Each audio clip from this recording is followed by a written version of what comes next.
Hujan deras mengguyur desa dengan sangat brutal malam itu, seolah langit ikut marah melihat ketidakadilan yang sedang terjadi di depan mata. Kilat menyambar bersahutan menerangi jalanan tanah yang kini berubah menjadi kubangan lumpur pekat berwarna coklat gelap. Di tengah badai yang mengamuk itu, seorang pria bernama Bayu diseret secara paksa oleh puluhan warga yang wajahnya tertutup amarah dan kebencian.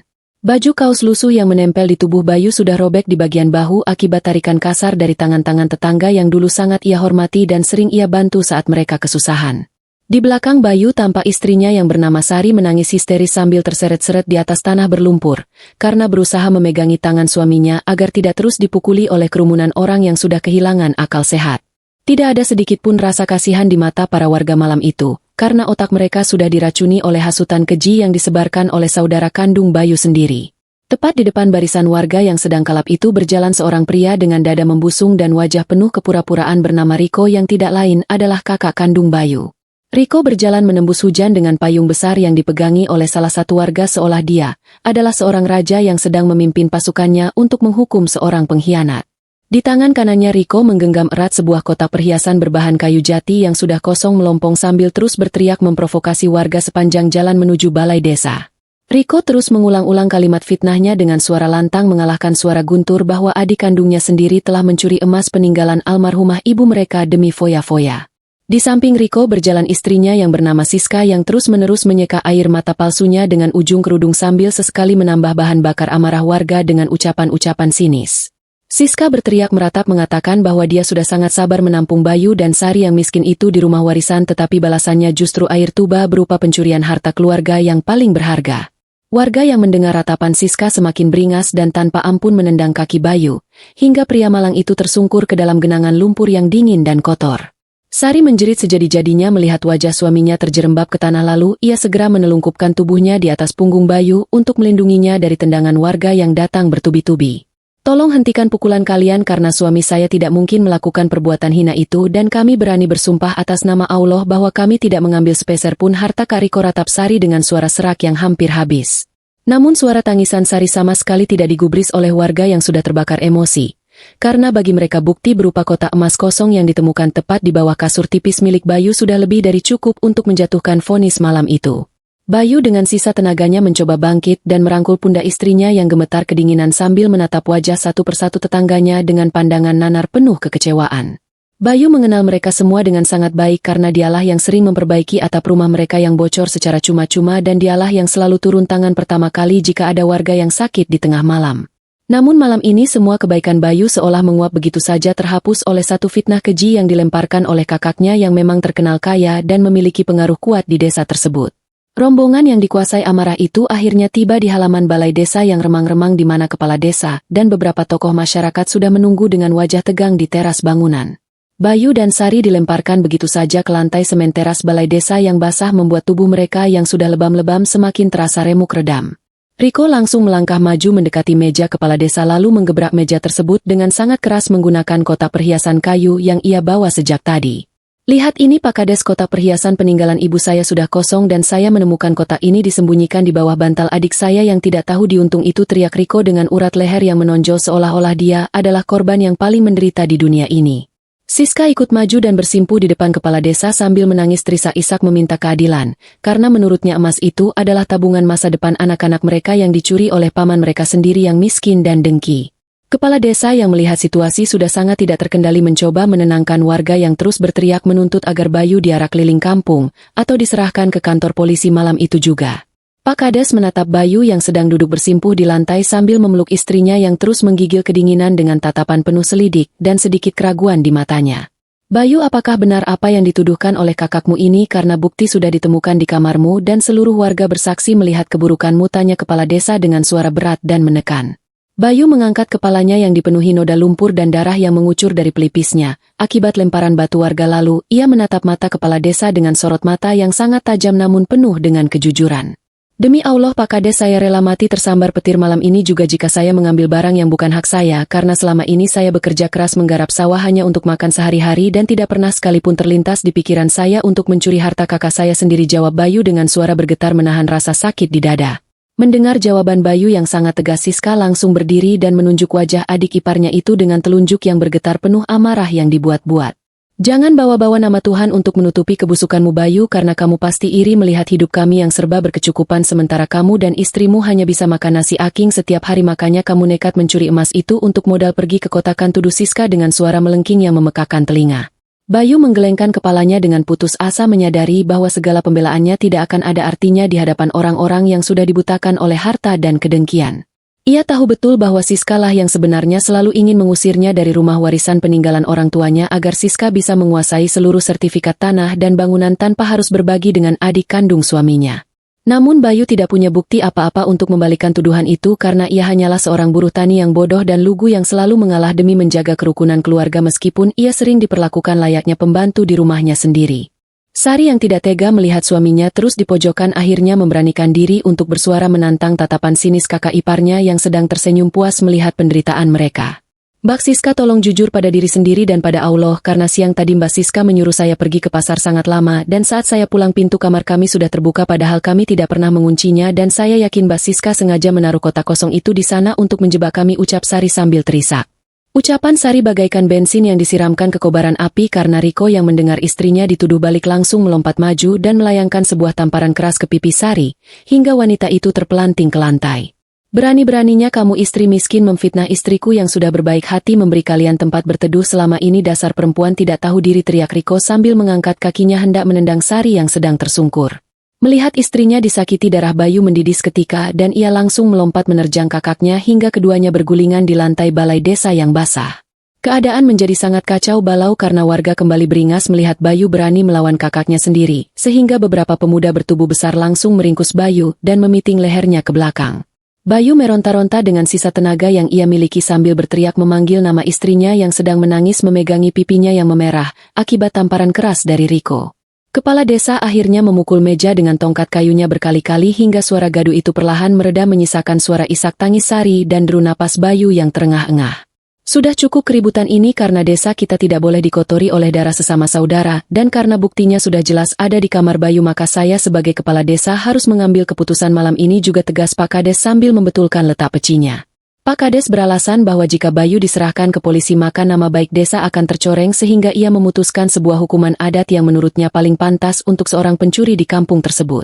Dengan wajah yang sangat dingin kepala desa menatap Bayu dan menjatuhkan vonis yang membuat jantung Bayu seolah berhenti berdetak saat itu juga. "Malam ini juga kalian berdua harus angkat kaki dari desa ini dan jangan pernah berani menampakkan wajah kotor kalian lagi di tanah kelahiran kalian sendiri. Karena mulai detik ini kalian berdua dianggap sudah mati bagi seluruh warga desa ini," putus Pak Kades dengan suara lantang yang disambut dengan sorakan setuju dari seluruh warga yang hadir. Sari memohon dan merintih memeluk kaki kepala desa meminta belas kasihan karena malam ini hujan badai sangat lebat dan mereka sama sekali tidak memiliki uang sepeser pun apalagi tempat tujuan untuk berteduh. "Pak Kades, tolong beri kami waktu sampai besok pagi saja agar badai ini reda karena suami saya sedang sakit dan kami tidak tahu harus berjalan kemana di tengah kegelapan malam seperti ini," ratap Sari yang membuat beberapa warga perempuan sebenarnya merasa sedikit iba namun mereka takut untuk membela. Siska yang melihat ada celah simpati dari beberapa warga segera memotong permohonan Sari dengan suara ketusnya yang memecah keheningan. "Jangan dengarkan tangisan buaya perempuan ini Pak Kades, karena pencuri tidak pantas dikasihani dan kalau mereka dibiarkan menginap semalam lagi bisa-bisa barang berharga di balai desa ini habis digondol oleh mereka berdua," cibir Siska yang kembali memancing cibiran dari warga lainnya. Riko kemudian melemparkan sebuah tas kain tipis yang sangat lusuh ke arah Bayu yang ternyata berisi beberapa potong pakaian usang milik mereka berdua yang sudah dikemas secara asal-asalan oleh Siska. "Bawa baju rongsokan kalian ini dan pergi jauh-jauh dari kehidupanku karena aku menyesal pernah memiliki adik seorang pencuri sepertimu," usir Riko sambil meludah ke lantai tepat di depan wajah Bayu yang sedang menunduk menahan amarah dan keputusasaan. Bayu perlahan memungut tas kain itu dengan tangan yang gemetar luar biasa bukan karena hawa dingin yang menusuk tulang melainkan karena rasa sakit yang teramat sangat di dalam rongga dadanya melihat kenyataan bahwa saudara sedarahnya sendiri tega mengubur hidup-hidup masa depannya. Bayu membantu istrinya berdiri lalu ia merangkul bahu Sari dengan sangat erat mencoba memberikan sedikit kehangatan dan kekuatan di tengah situasi yang sangat menghancurkan jiwa mereka. Bayu menatap wajah Riko dan Siska untuk terakhir kalinya lalu ia menatap wajah kepala desa dan kerumunan warga yang berbaris membentuk lorong pengusiran untuk mereka lewati. "Dengarkan baik-baik ucapanku ini Kak Riko dan kalian semua warga desa yang malam ini telah menutup mata hati kalian karena termakan fitnah buta," kata Bayu dengan suara yang tidak lagi bergetar melainkan sangat tenang namun menggema di tengah derasnya hujan. Malam ini aku dan istriku diusir layaknya anjing kurap dari tanah kelahiran kami sendiri tanpa membawa apa-apa selain harga diri yang kalian injak-injak, namun saksikanlah demi Allah yang Maha Melihat, suatu saat nanti aku akan kembali ke tanah ini. Aku tidak akan membalas dendam dengan darah, tetapi aku bersumpah akan kembali dengan kesuksesan yang begitu besar hingga kalian semua akan menundukkan kepala kalian karena malu dan lidah kalian akan keluh tidak sanggup berkata-kata melihat siapa aku nanti, lanjut Bayu yang membuat beberapa warga merinding mendengar sumpah yang diucapkan dengan sangat penuh keyakinan itu. Riko hanya tertawa meremehkan mendengar sumpah adiknya itu dan menganggapnya sebagai igawan orang gila yang sedang putus asa, lalu ia memberikan isyarat kepada warga untuk segera mengusir mereka keluar dari pekarangan balai desa. Bayu memapah Sari berjalan menembus hujan badai melangkah perlahan meninggalkan balai desa dengan diiringi tatapan sinis dan beberapa cacian yang masih saja dilontarkan oleh orang-orang yang tidak punya hati. Jalanan tanah liat yang licin membuat mereka beberapa kali terpeleset dan jatuh, namun Bayu selalu dengan cepat menarik istrinya bangun menolak untuk terlihat lemah di depan mata orang-orang yang telah menzalimi mereka. Kilat terus menyambar menerangi sosok dua insan yang berjalan tertatih-tatih di tengah kegelapan malam keluar melewati batas gapura desa yang bertuliskan selamat jalan, yang seolah menjadi saksi bisu kepergian putra daerah yang dibuang oleh saudaranya sendiri. Malam itu angin bertiup sangat kencang menusuk menembus pakaian basah mereka hingga ke sumsum tulang, namun api semangat di dalam dada Bayu justru menyala semakin besar dan tidak akan pernah bisa dipadamkan oleh badai sebesar apapun. Mereka berdua terus berjalan menyusuri jalan aspal pedesaan yang sepi tanpa tahu harus menuju kemana, karena di benak Bayu saat itu hanyalah bagaimana caranya bertahan hidup melewati malam jahanam ini dan melindungi wanita yang sangat ia cintai. Sari menangis tanpa suara, air matanya menyatu dengan air hujan yang membasahi wajahnya yang lelah. Ia menyandarkan kepalanya di bahu suaminya, sambil terus melangkah di tengah jalanan yang gelap gulita tanpa penerangan sedikit pun. Mereka tidak memiliki arah, tidak memiliki bekal, dan tidak memiliki harapan, namun di dalam hati kecil mereka masih tersimpan keyakinan bahwa Allah tidak pernah tidur dan setiap tetes air mata orang yang dizalimi pasti akan dibayar lunas pada waktu yang tepat. Perjalanan panjang nan menyiksa menuju kota besar yang tidak kenal ampun baru saja dimulai, dan malam itu menjadi titik terendah dalam hidup mereka yang akan menjadi pijakan paling keras untuk melompat menuju puncak kesuksesan yang tidak pernah terbayangkan sebelumnya. Jauh sebelum malam pengusiran yang penuh penderitaan itu terjadi, kehidupan Bayu sebenarnya adalah sebuah rutinitas pengabdian yang tidak pernah ada habisnya untuk keluarga, terutama untuk kakaknya yang bernama Riko. Sejak kedua orang tua mereka meninggal dunia beberapa tahun yang lalu, Bayu mengambil alih tanggung jawab merawat petak sawah peninggalan keluarga yang luasnya tidak seberapa namun cukup untuk menyambung hidup jika dikelola dengan jujur. Setiap hari sebelum azan subuh berkumandang, Bayu sudah turun ke sawah dengan membawa cangkul yang gagangnya sudah retak menembus embun pagi yang dingin, sementara Riko masih mendengkur di atas kasur empuknya. Bayu selalu bekerja tanpa kenal lelah, mencabuti gulma, memberi pupuk dan mengairi sawah di bawah terik matahari yang menyengat hingga kulitnya menghitam legam terbakar sinar matahari. Ia tidak pernah mengeluh meskipun tangannya penuh kapalan dan kakinya sering tertusuk keong sawah, karena di hatinya ia hanya ingin berbakti kepada keluarga dan berharap kakaknya bisa mengatur hasil panen dengan adil. Namun kenyataan jauh dari harapan, karena setiap kali musim panen tiba dan padi sudah menguning, Riko akan muncul di sawah dengan pakaian bersih dan lagak seperti seorang juragan besar yang mengawasi buruhnya. Riko dengan rakus mengambil hampir seluruh hasil panen lalu menjualnya ke tengkulak dengan harga tinggi dan menyimpan uangnya di rekening pribadinya tanpa memberitahu Bayu sama sekali. Alasan yang selalu digunakan Riko adalah bahwa ia sebagai anak tertua memiliki hak mutlak untuk mengatur seluruh aset keluarga dan uang itu ia simpan sebagai dana darurat jika sewaktu-waktu ada kebutuhan mendesak yang membutuhkan biaya besar. Bayu yang berhati lurus dan sangat menghormati kakaknya tidak pernah mempertanyakan keputusan itu, karena ia percaya bahwa saudaranya tidak mungkin membohonginya, apalagi menguasai harta yang seharusnya menjadi hak bersama. Bayu hanya menerima jatah beras yang sangat sedikit, sekadar cukup untuk makan sebulan bersama Sari istrinya, sementara untuk lauk pauk mereka harus mencari kangkung liar di pinggir sungai atau memancing ikan kecil di parit sawah. Sari yang melihat suaminya bekerja bagai kuda namun diperlakukan layaknya budak sebenarnya sering menangis diam-diam di dapur saat sedang menanak nasi sisa dari panen bulan lalu yang kualitasnya sudah buruk. Sari adalah seorang wanita yang sangat sabar dan penurut. Ia selalu berusaha menghidangkan makanan terbaik dari bahan seadanya untuk suaminya sambil terus memberikan semangat agar Bayu tidak mudah putus asa. "Suamiku, aku tahu kamu lelah, tapi bersabarlah, mungkin Kak Riko memang sedang butuh uang untuk biaya sekolah anak-anaknya dan biarlah tenaga yang kamu keluarkan menjadi amal ibadah kita berdua," ucap Sari setiap kali Bayu pulang dengan wajah letih. Bayu hanya tersenyum tipis mendengar ucapan istrinya lalu mengecup kening Sari dengan penuh kasih sayang bersyukur kepada Allah karena diberikan istri yang tidak pernah menuntut kemewahan meskipun hidup mereka sangat serba kekurangan. Namun di balik kesabaran Sari, ia juga menyadari bahwa sikap diam Bayu ini justru dimanfaatkan oleh istri Riko, yaitu Siska, yang memang terkenal sangat licik, sombong dan sangat gila akan harta benda.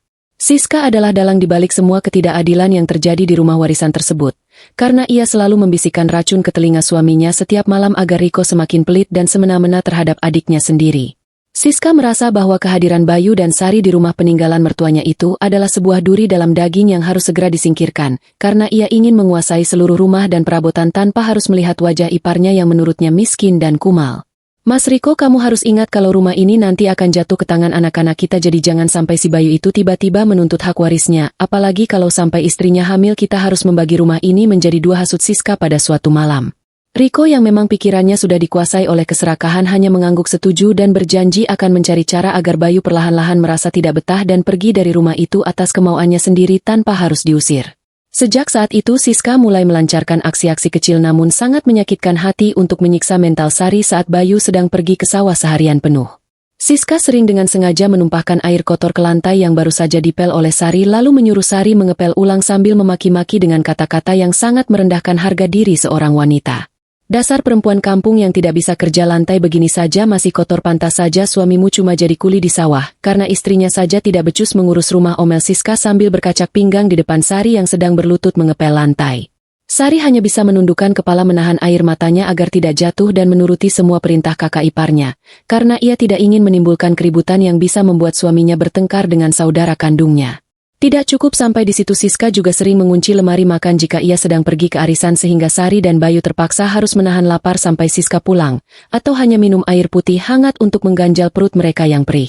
Semua penderitaan itu disimpan rapat-rapat oleh Sari karena ia tahu Bayu sudah cukup lelah bekerja fisik, dan ia tidak ingin membebani pikiran suaminya dengan masalah pertengkaran antar ipar di dalam rumah. Puncak dari kelicikan Siska bermula ketika pada suatu sore ia sedang membersihkan lemari tua milik almarhumah ibu mertuanya dan tidak sengaja menemukan sebuah kotak kayu berukir yang tersimpan rapat di bagian paling bawah. Siska membuka kotak itu dan matanya langsung terbelalak kegirangan melihat isinya. Adalah seuntai kalung emas murni yang cukup besar, beberapa cincin berlian kecil dan gelang keroncong yang beratnya lumayan jika dijual di toko emas. Siska tahu bahwa kotak itu adalah harta simpanan rahasia ibu mertuanya yang belum pernah diceritakan kepada siapapun termasuk kepada Riko, namun sifat serakahnya langsung menguasai akal sehatnya seketika itu juga. Tanpa berpikir panjang Siska segera mengambil seluruh perhiasan emas itu dan menyembunyikannya di dalam tas mahalnya dengan niat akan menjualnya ke toko emas di kota kabupaten besok pagi saat suaminya sedang pergi ke kelurahan. Siska membayangkan uang hasil penjualan emas itu bisa ia gunakan untuk membeli tas bermerek terbaru dan perhiasan model kekinian yang bisa ia pamerkan kepada teman-teman arisannya agar mereka semakin iri padanya. Keesokan harinya rencana busuk Siska berjalan dengan sangat lancar. Ia berhasil menjual seluruh perhiasan warisan itu dan mendapatkan uang puluhan juta rupiah yang langsung ia belanjakan sebagian untuk memuaskan hawa nafsunya akan barang mewah. Namun saat perjalanan pulang di dalam angkutan desa tiba-tiba Siska merasa sangat ketakutan karena ia menyadari bahwa jika suatu saat Riko mengetahui hilangnya emas warisan ibunya maka Riko pasti akan sangat marah dan bisa menceraikannya saat itu juga. Riko memang serakah tapi ia sangat menghormati barang-barang peninggalan ibunya sehingga Siska harus mencari kambing hitam untuk menutupi aksi pencuriannya sendiri, agar ia tetap terlihat suci di mata suaminya dan warga desa. Disitulah sebuah ide iblis muncul di kepala Siska, sebuah ide yang tidak hanya akan menyelamatkannya dari amarah Riko tetapi sekaligus akan menyingkirkan Bayu dan Sari dari rumah itu untuk selama-lamanya tanpa tersisa. Siska tersenyum sinis sambil memeluk tas belanjaan barunya. Ia merasa rencananya ini sangat sempurna, karena tidak akan ada orang yang percaya pada pembelaan seorang buruh miskin jika dihadapkan pada tuduhan pencurian di rumah saudaranya yang kaya. Setibanya di rumah, Siska segera menyuruh Sari untuk pergi ke pasar membeli bahan makanan yang letaknya cukup jauh di desa sebelah dengan alasan ia akan kedatangan tamu penting nanti sore. Sari yang tidak menaruh curiga sedikitpun segera berangkat dengan berjalan kaki sementara Siska memastikan bahwa rumah dalam keadaan kosong karena Riko dan Bayu juga sedang tidak ada di rumah. Siska mengendap-endap masuk ke kamar Bayu dan Sari yang sangat sempit dan pengap di mana hanya ada sebuah kasur busa tipis yang sudah kempes dan sebuah lemari plastik yang pintunya sudah rusak sebelah. Siska merasa jijik melihat kondisi kamar adik iparnya itu, namun ia tetap melangkah masuk lalu meletakkan kotak perhiasan kayu yang sudah kosong melompong itu tepat di bawah kasur busa tempat Bayu biasa meletakkan kepalanya untuk tidur. Setelah memastikan kotak itu tersimpan dengan rapi namun mudah ditemukan jika digeledah, Siska segera keluar dari kamar dan merapikan kembali pakaiannya seolah-olah tidak terjadi apa-apa dan ia baru saja selesai merias wajah. Malam harinya skenario jahat itu mulai dijalankan oleh Siska dengan akting yang sangat meyakinkan seperti seorang aktris panggung yang sedang memainkan peran paling dramatis dalam hidupnya. Saat keluarga sedang berkumpul di ruang tengah, Siska tiba-tiba menangis histeris sambil memegangi kepalanya dan berlari keluar dari kamar utama membuat Riko terkejut dan segera menghampirinya dengan panik. Mas Riko, gawat mas, aku baru saja mau membersihkan lemari ibu dan ternyata kotak perhiasan emas ibu sudah tidak ada di tempatnya. Aku yakin ada maling yang masuk ke rumah kita siang tadi saat aku sedang tertidur, teriak Siska sambil pura-pura pingsan di pelukan suaminya. Riko langsung emosi mendengar kabar itu. Ia segera menggeledah seluruh isi lemarinya dan memang benar kotak kayu itu sudah lenyap tak berbekas dari tempat persembunyian rahasianya selama ini. Bayu yang sedang duduk di sudut ruangan ikut berdiri dengan wajah kaget karena ia sama sekali tidak tahu menahu soal keberadaan emas ibunya yang disembunyikan di dalam lemari tersebut, karena Riko tidak pernah menceritakannya. Tanpa membuang waktu, Siska yang masih pura-pura lemas langsung mengarahkan kecurigaan suaminya kepada adik kandungnya sendiri dengan alasan bahwa siang tadi hanya Bayu dan Sari yang berada di rumah saat ia sedang tidur siang. Mas Riko, coba kamu geledah kamar si Bayu karena tadi siang aku lihat istrimu bertingkah sangat mencurigakan dan gelisah saat aku suruh pergi ke pasar. Jangan-jangan mereka berkomplot mencuri emas ibu untuk modal kabur ke kota, hasut Siska dengan nada suara yang bergetar. Riko yang memang sumbu pendek dan mudah dihasut istrinya langsung menendang pintu kamar Bayu, hingga terbuka lebar lalu mengobrak-abrik seluruh isi kamar yang tidak seberapa itu dengan brutal seperti orang kesetanan. Bayu mencoba menahan kakaknya dan bertanya baik-baik apa yang sedang terjadi, namun Riko justru menepis tangan Bayu dengan kasar dan terus membongkar tumpukan baju lusuh milik Sari yang ada di dalam lemari plastik. Dan tepat seperti yang sudah direncanakan, Riko mengangkat kasur busa tipis itu dan menemukan kotak perhiasan kayu jati milik ibunya tergeletak di sana dalam keadaan kosong tanpa isi. Mata Riko memerah karena amarah yang memuncak hingga ke ubun-ubun. Ia berbalik dan langsung melemparkan kotak kosong itu tepat ke wajah Bayu hingga pelipis Bayu robek dan mengeluarkan darah segar. Dasar anak haram, ternyata selama ini aku memelihara pencuri di dalam rumahku sendiri. Pantas saja kamu mau disuruh kerja di sawah, ternyata niat busukmu adalah ingin menguasai harta ibu yang sudah tiada, teriak Riko dengan suara menggelegar yang terdengar hingga ke rumah tetangga sebelah. Bayu memegangi pelipisnya yang berdarah dengan wajah yang sangat terkejut dan bingung. Ia bersumpah tidak tahu menahu tentang kotak itu, namun Riko sudah tidak mau mendengar alasan apapun dari mulut adiknya. Siska yang melihat keributan itu dari pintu kamar tersenyum tipis penuh kemenangan di balik tangisan palsunya, karena ia tahu sebentar lagi rencananya untuk mengusir iparnya itu akan terwujud dengan sangat mulus. Pisau beracun yang ditusukkan oleh saudara sendiri memang terasa jauh lebih menyakitkan karena ia ditusukkan tepat di jantung dari jarak yang sangat dekat dan tidak pernah disangka-sangka sebelumnya oleh korban yang sangat tulus menyayanginya. Perjalanan dari desa menuju ibu kota memakan waktu berjam-jam yang terasa seperti selamanya bagi Bayu dan Sari yang hanya duduk terdiam di kursi belakang sebuah bus ekonomi yang sudah berkarat dan berbau apak. Mereka berhasil menumpang bus itu setelah Bayu memohon sambil menangis menahan malu kepada sang sopir memberikan sisa uang receh dari dasar kantong celananya yang sebenarnya bahkan tidak cukup untuk membayar setengah dari harga tiket resmi satu orang pun. Angin malam masuk melalui jendela bus yang kacanya sudah pecah dan tidak bisa ditutup rapat, menusuk tulang-tulang mereka yang masih basah kuyup akibat hujan badai di malam pengusiran jahanam yang dilakukan oleh saudaranya sendiri. Saat bus akhirnya menurunkan mereka di sebuah terminal bus antar kota yang sangat asing dan bising pada jam 3 dini hari, Bayu merasa seolah ia baru saja melangkah masuk ke dalam hutan belantara yang penuh dengan binatang buas yang siap menerkam mereka hidup-hidup. Gemerlap lampu kota besar yang menyilaukan mata dan gedung-gedung pencakar langit yang menjulang tinggi sama sekali tidak memberikan harapan melainkan justru memancarkan aura kekejaman yang sangat nyata bagi dua insan malang yang kini tidak memiliki satu pun tempat untuk bernaung. Mereka berjalan tanpa arah menyusuri trotoar beton yang keras dan dingin menghindari tatapan curiga dari orang-orang malam dan para preman terminal. Hingga akhirnya mereka menemukan sebuah emperan toko besi yang pintunya tertutup rapat terhalang oleh sebuah gerobak kayu tua yang sudah tidak terpakai. Di sudut sempit yang berbau pesing dan kotor itulah Bayu menggelar beberapa lembar kardus bekas yang ia pungut dari tumpukan sampah di pinggir jalan untuk dijadikan alas tidur sekaligus selimut tipis bagi istrinya yang mulai menggigil hebat karena suhu tubuhnya yang menurun drastis akibat kehujanan. Bayu memeluk Sari dengan sangat erat mencoba menyalurkan seluruh panas tubuhnya sendiri sambil terus membisikkan kata-kata penenang ke telinga istrinya memintanya untuk bersabar meskipun air mata Bayu sendiri terus mengalir deras membasahi pipinya dalam kegelapan malam yang sunyi dan mencekam itu. Ia merasa menjadi suami yang paling tidak berguna dan paling gagal di dunia, karena tidak sanggup melindungi istrinya dari fitnah keji kakak kandungnya dan kini harus membiarkan wanita yang paling tulus menyayanginya tidur meringkuk di pinggir jalan layaknya seorang gelandangan yang tidak punya harga diri. Pagi harinya saat matahari baru saja memunculkan sinarnya, penderitaan mereka kembali berlanjut ketika pemilik toko besi itu datang untuk membuka tempat usahanya dan menemukan Bayu serta Sari tertidur di depan pintunya. Pemilik toko itu marah besar dan langsung menendang ujung kardus yang menutupi kaki Sari sambil membentak mereka dengan kata-kata kasar menyuruh mereka segera pergi, karena dianggap mengotori pemandangan dan akan membuat pelanggan takut untuk datang berbelanja. Bayu langsung terbangun dengan kaget, ia segera berdiri dan menundukkan kepalanya berkali-kali meminta maaf dengan suara yang sangat rendah, lalu ia membantu Sari yang masih lemas untuk berdiri dan membereskan tas kain lusuh mereka dengan tergesa-gesa. Perut mereka berbunyi nyaring karena belum kemasukan makanan apapun sejak kemarin siang, namun mereka tidak memiliki sepeser uang pun untuk sekadar membeli sebungkus roti atau segelas air teh hangat di warung pinggir jalan yang aromanya sangat menggoda selera. Bayu menatap mata istrinya yang terlihat sangat pucat dan sayu. Ia memegang kedua tangan Sari yang terasa sedingin es lalu berjanji bahwa hari ini ia akan mencari pekerjaan apa saja asalkan halal agar mereka bisa makan dan mencari tempat kos yang lebih layak untuk berteduh. Bayu menitipkan Sari di pelataran sebuah masjid besar yang tidak jauh dari area pasar induk, menyuruh istrinya untuk beristirahat di tempat yang aman dan teduh sementara ia akan masuk ke dalam pasar yang sangat luas dan hiruk pikuk itu untuk mengadu nasib. Sari mengangguk lemah dan mendoakan suaminya dari kejauhan, menatap punggung Bayu yang semakin menjauh dan menghilang ditelan oleh kerumunan ribuan orang yang sedang sibuk melakukan transaksi jual-beli di pasar induk terbesar di ibu kota tersebut. Di dalam pasar induk aroma sayuran busuk bercampur dengan keringat ratusan pekerja dan asap knalpot kendaraan niaga menciptakan udara yang sangat sesak dan sulit untuk dihirup oleh orang yang tidak terbiasa. Bayu berjalan menyusuri lorong-lorong pasar yang becek dan penuh dengan tumpukan karung bawang beras serta sayur mayur, menghampiri satu persatu kios besar dan memohon kepada para juragan pasar untuk memberinya pekerjaan sebagai kuli angkut. Namun penampilannya yang sangat kotor dengan baju robek dan wajah penuh memar bekas pukulan warga desa, membuat banyak juragan pasar menolaknya mentah-mentah, bahkan ada yang mengusirnya dengan sapu karena mengira Bayu adalah seorang pengemis atau pencopet yang sedang mencari mangsa.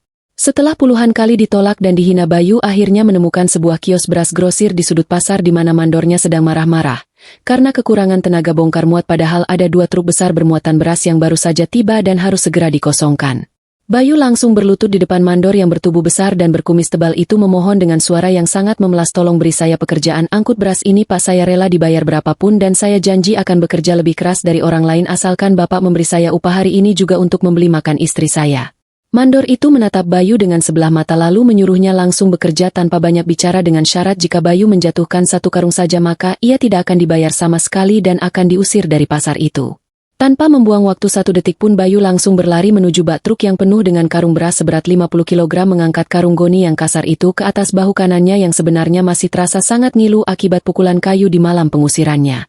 Ia memaksakan otot-ototnya yang belum terisi makanan untuk bekerja melebihi batas kemampuannya, berjalan bolak-balik dari truk menuju gudang penyimpanan yang jaraknya cukup jauh tanpa menggunakan alas kaki yang layak. Kulit bahunya mulai lecet dan terkelupas akibat gesekan karung goni yang sangat kasar. Keringat bercampur darah menetes dari pelipisnya membasahi wajah dan bajunya, namun Bayu tidak mempedulikan rasa perih yang luar biasa itu, karena bayangan wajah Sari yang kelaparan terus terbayang di pelupuk matanya. Setiap kali ia merasa kakinya hampir lumpuh dan pandangannya mulai berkunang-kunang, ia selalu merapalkan doa kepada Allah meminta kekuatan ekstra agar ia tidak jatuh pingsan di tengah pekerjaannya, karena jika ia gagal hari ini maka istrinya tidak akan bisa makan. Setelah bekerja keras tanpa henti selama lebih dari 8 jam menahan lapar dan haus yang sangat menyiksa seluruh isi kedua truk besar itu, akhirnya berhasil dipindahkan dengan selamat ke dalam gudang, membuat sang mandor sedikit terkesan dengan daya tahan Bayu. Sang mandor melemparkan beberapa lembar uang ribuan yang sudah lecek ke arah dada Bayu, jumlah yang sangat kecil dan tidak sebanding dengan keringat darah yang telah ia keluarkan, namun bagi Bayu uang itu adalah harta karun yang paling berharga hari itu.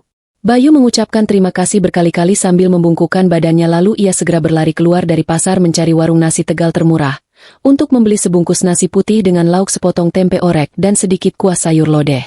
Ia juga menyempatkan diri membeli sebotol air mineral dingin lalu berlari secepat tenaga menuju pelataran masjid tempat ia meninggalkan istrinya pagi tadi dengan hati yang sangat riang, karena akhirnya ia bisa memberikan makanan untuk istri tercintanya.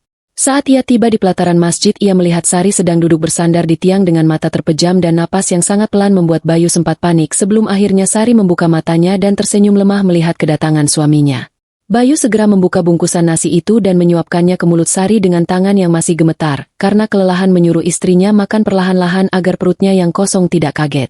Sari mengunyah makanan itu dengan air mata yang menetes saat melihat bahu suaminya yang berdarah dan bajunya yang sangat kotor. Ia bertanya dengan suara lirih, apakah suaminya sudah makan, dan Bayu langsung berbohong dengan senyum lebar mengatakan bahwa ia sudah makan enak di pasar tadi karena ditraktir oleh bosnya.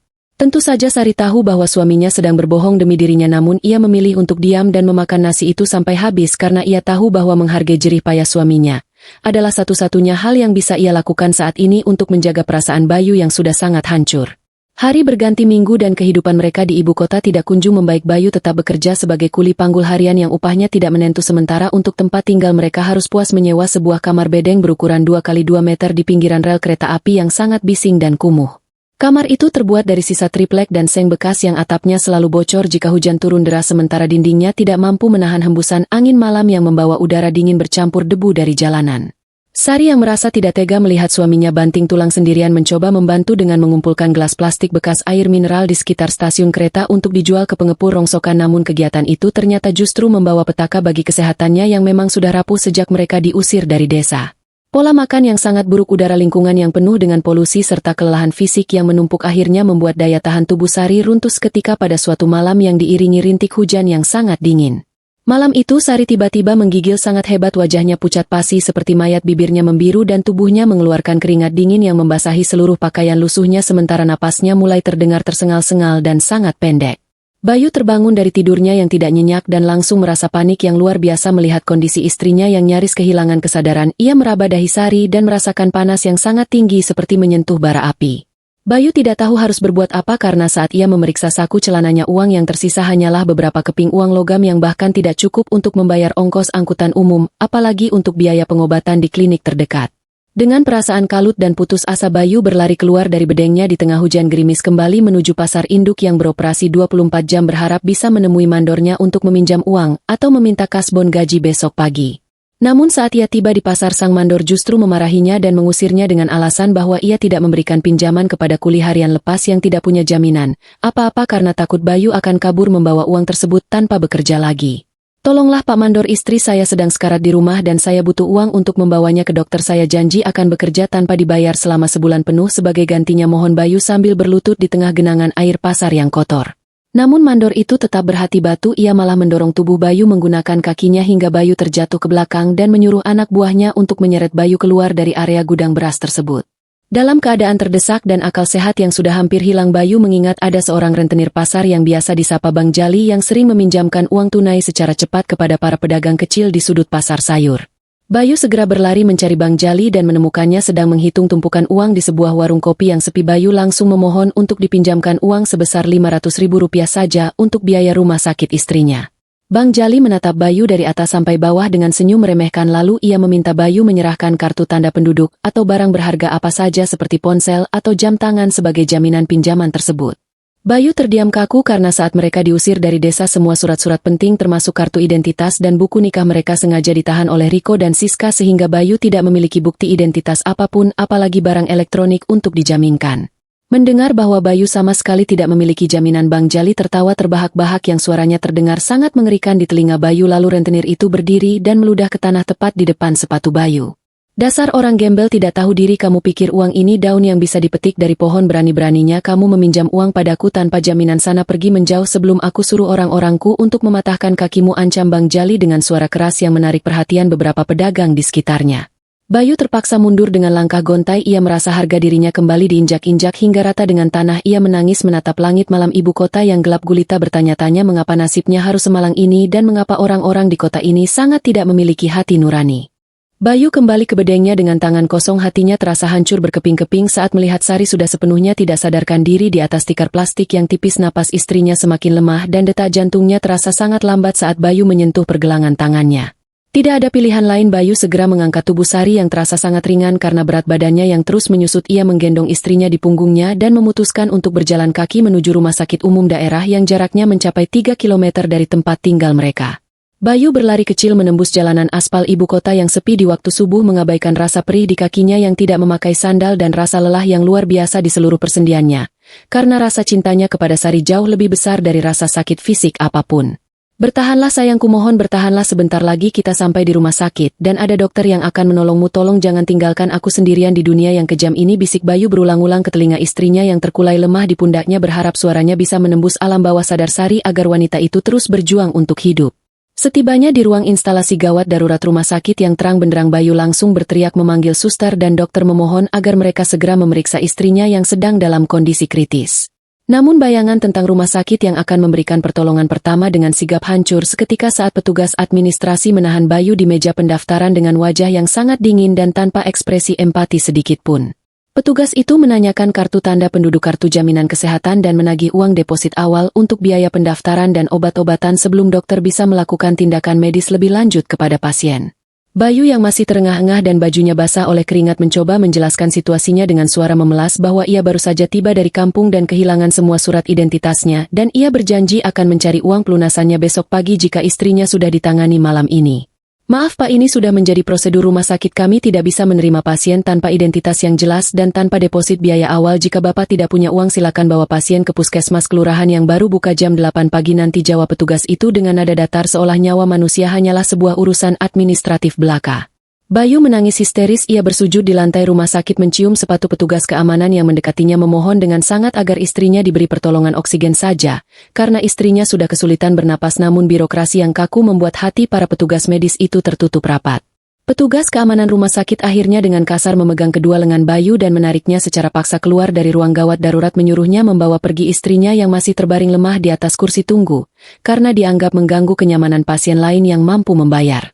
Bayu menggendong kembali istrinya keluar dari pintu kaca rumah sakit dengan air mata yang mengalir deras tanpa henti. Ia merasa dunia sudah benar-benar kiamat baginya, karena tidak ada satupun pintu pertolongan yang terbuka untuk orang miskin seperti dirinya.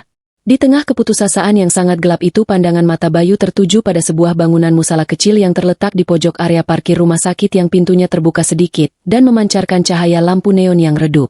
Dengan sisa tenaga yang ia miliki, Bayu membawa Sari masuk ke dalam musala tersebut. Ia membaringkan istrinya dengan sangat perlahan dan hati-hati di atas karpet hijau yang bersih, meletakkan kepalanya di atas paha Bayu sambil terus mengusap rambut istrinya yang lepek karena keringat. Bayu kemudian beranjak menuju tempat wudhu, membasuh wajahnya yang kotor dan penuh air mata dengan air suci, lalu ia menggelar sajadah dan melakukan sholat sunnah 2 rakaat dengan tubuh yang bergetar hebat menahan isak tangis yang tertahan di kerongkongannya. Dalam sujud terakhirnya, Bayu benar-benar menumpahkan segala kepedihan hatinya yang sudah tidak tertahankan lagi. Ia menangis sejadi-jadinya mengadukan seluruh kezaliman yang ia terima dari kakaknya, kejamnya orang-orang pasar, hingga dinginnya petugas rumah sakit yang menolak istrinya. Ya Allah, Tuhan yang Maha Pengasih dan Penyayang, hamba-Mu ini sudah tidak memiliki siapa-siapa lagi di dunia ini selain Engkau dan istriku. Hamba mohon dengan sangat turunkanlah mukjizat MU dan angkatlah penyakit istriku, karena hamba belum siap kehilangannya. Tolong tunjukkanlah jalan keluar dari penderitaan yang sangat gelap ini ya Allah, rintih Bayu dalam doanya yang sangat panjang dan memilukan hati, memecah keheningan sepertiga malam di dalam musala kecil tersebut. Tangisan Bayu di dalam musala itu menjadi saksi bisu betapa seorang manusia bisa jatuh hingga ke titik nadir paling bawah sebelum akhirnya tangan Tuhan bekerja dengan cara yang paling tidak terduga untuk merubah jalan nasibnya untuk selamanya. Setelah tangisan panjang di dalam musala yang sunyi itu, Bayu merasa hatinya sedikit lebih tenang meskipun beban di pundaknya sama sekali belum berkurang. Udara subuh perlahan mulai menyusup masuk melalui celah ventilasi musala, membawa hawa dingin yang membuat tubuh Sari kembali menggigil di atas karpet hijau yang tipis. Bayu mengusap wajah istrinya yang masih pucat pasi. Ia menyadari bahwa doa saja tidak cukup tanpa dibarengi dengan ikhtiar dan usaha yang nyata untuk mencari jalan keluar dari himpitan ekonomi yang mencekik ini. Tak lama kemudian seorang pengurus musala yang sudah renta datang untuk mengumandangkan azan subuh dan ia merasa sangat terkejut melihat sepasang suami istri dengan kondisi yang sangat memprihatinkan tergeletak di sudut ruangan tempat ibadah tersebut. Bayu segera menceritakan secara singkat penderitaan yang sedang mereka alami, memohon izin dengan sangat agar istrinya diperbolehkan beristirahat sejenak di sana sementara ia pergi keluar untuk mencari uang pengobatan. Pengurus musala yang memiliki hati mulia itu merasa sangat iba. Ia mengangguk setuju dan memberikan segelas air teh hangat serta sepotong roti sisa semalam untuk mengganjal perut Bayu sebelum pria itu kembali bertarung melawan kejamnya jalanan ibu kota. Dengan langkah yang terasa berat namun dipenuhi tekad yang baru menyala, Bayu melangkah keluar dari area rumah sakit, kembali menyusuri trotoar yang masih sepi untuk mencari apapun yang bisa ia kerjakan atau ia jual hari itu juga demi menyelamatkan nyawa bidadari surganya. Bayu berjalan tanpa arah menyusuri jalan raya yang mulai dilewati oleh 1-2 kendaraan angkutan barang. Matanya terus menatap ke arah tempat sampah dan tumpukan barang bekas di pinggir jalan, berharap menemukan kardus tebal yang bisa ia jual ke pengepul rongsokan. Perutnya kembali melilit karena sepotong roti tadi sama sekali tidak cukup untuk mengganti energi yang terkuras habis selama seharian bekerja sebagai kuli panggul beras, namun ia terus memaksa kakinya untuk melangkah maju. Tibalah ia di sebuah halte bus antar kota yang bangunannya sudah cukup tua dan sepi karena jam operasional bus memang belum dimulai pada waktu yang masih sangat gelap seperti ini. Niat awal Bayu mendekati halte itu adalah untuk mengambil tumpukan kardus bekas air mineral yang terlihat menumpuk di bawah kursi panjang ruang tunggu penumpang, untuk dijadikan alas tidur Sari nanti malam jika mereka belum juga mendapatkan kamar sewaan. Namun saat ia berjongkok dan menjulurkan tangannya ke bawah kursi besi yang berkarat itu, tangannya tidak sengaja menyentuh sebuah benda yang permukaannya terasa sangat halus dan dingin seperti kulit hewan asli. Bayu menarik benda itu perlahan keluar dari kolong kursi dan alangkah terkejutnya ia saat melihat sebuah tas kerja pria berukuran sedang yang terbuat dari bahan kulit berwarna coklat tua yang terlihat sangat mahal dan sangat rawat. Jantung Bayu berdegup sangat kencang saat ia memangku tas kulit itu di atas paha celananya yang kotor karena ia belum pernah menyentuh barang semewah itu seumur hidupnya di kampung halaman. Tas itu tidak terkunci dan resleting utamanya sedikit terbuka memperlihatkan sebagian dari isi di dalamnya yang membuat napas Bayu seolah terhenti seketika karena terkejut luar biasa. Dengan tangan yang bergetar hebat Bayu membuka resleting itu lebih lebar dan matanya langsung disuguhkan pada pemandangan tumpukan uang tunai pecahan Rp100.000 yang diikat sangat rapi dengan karet gelang dan tersusun memenuhi separuh ruang di dalam tas tersebut.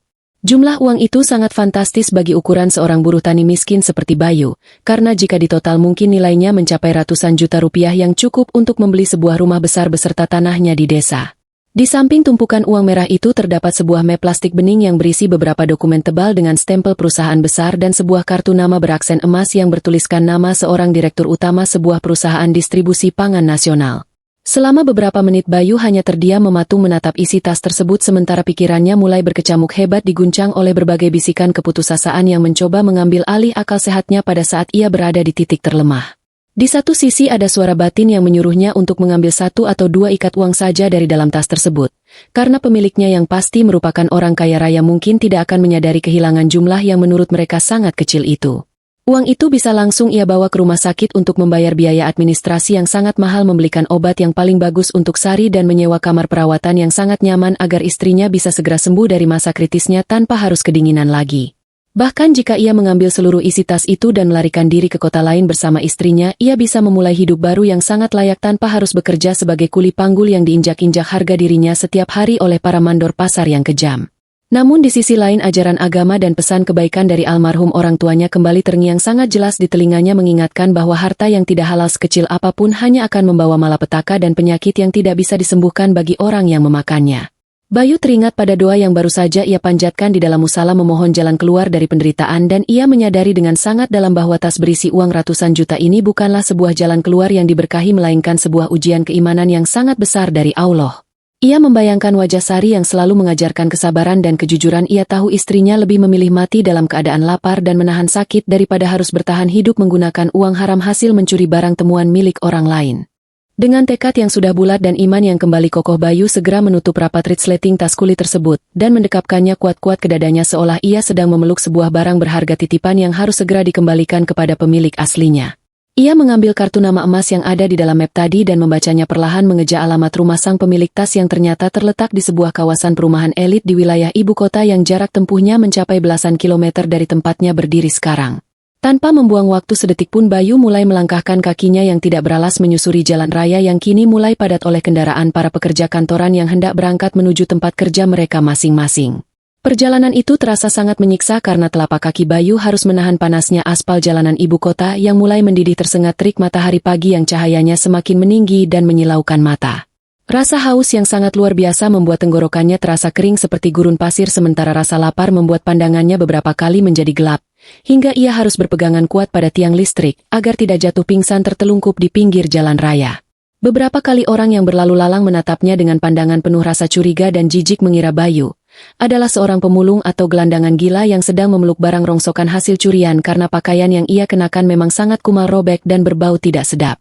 Namun semua rasa sakit fisik dan tatapan merendahkan dari masyarakat sekitar itu sama sekali tidak mampu menghentikan langkah kaki Bayu, karena di dalam kepalanya hanya ada satu tujuan yaitu mengembalikan hak orang lain secepat mungkin agar ia bisa segera kembali memeluk istrinya di musala dengan hati yang bersih.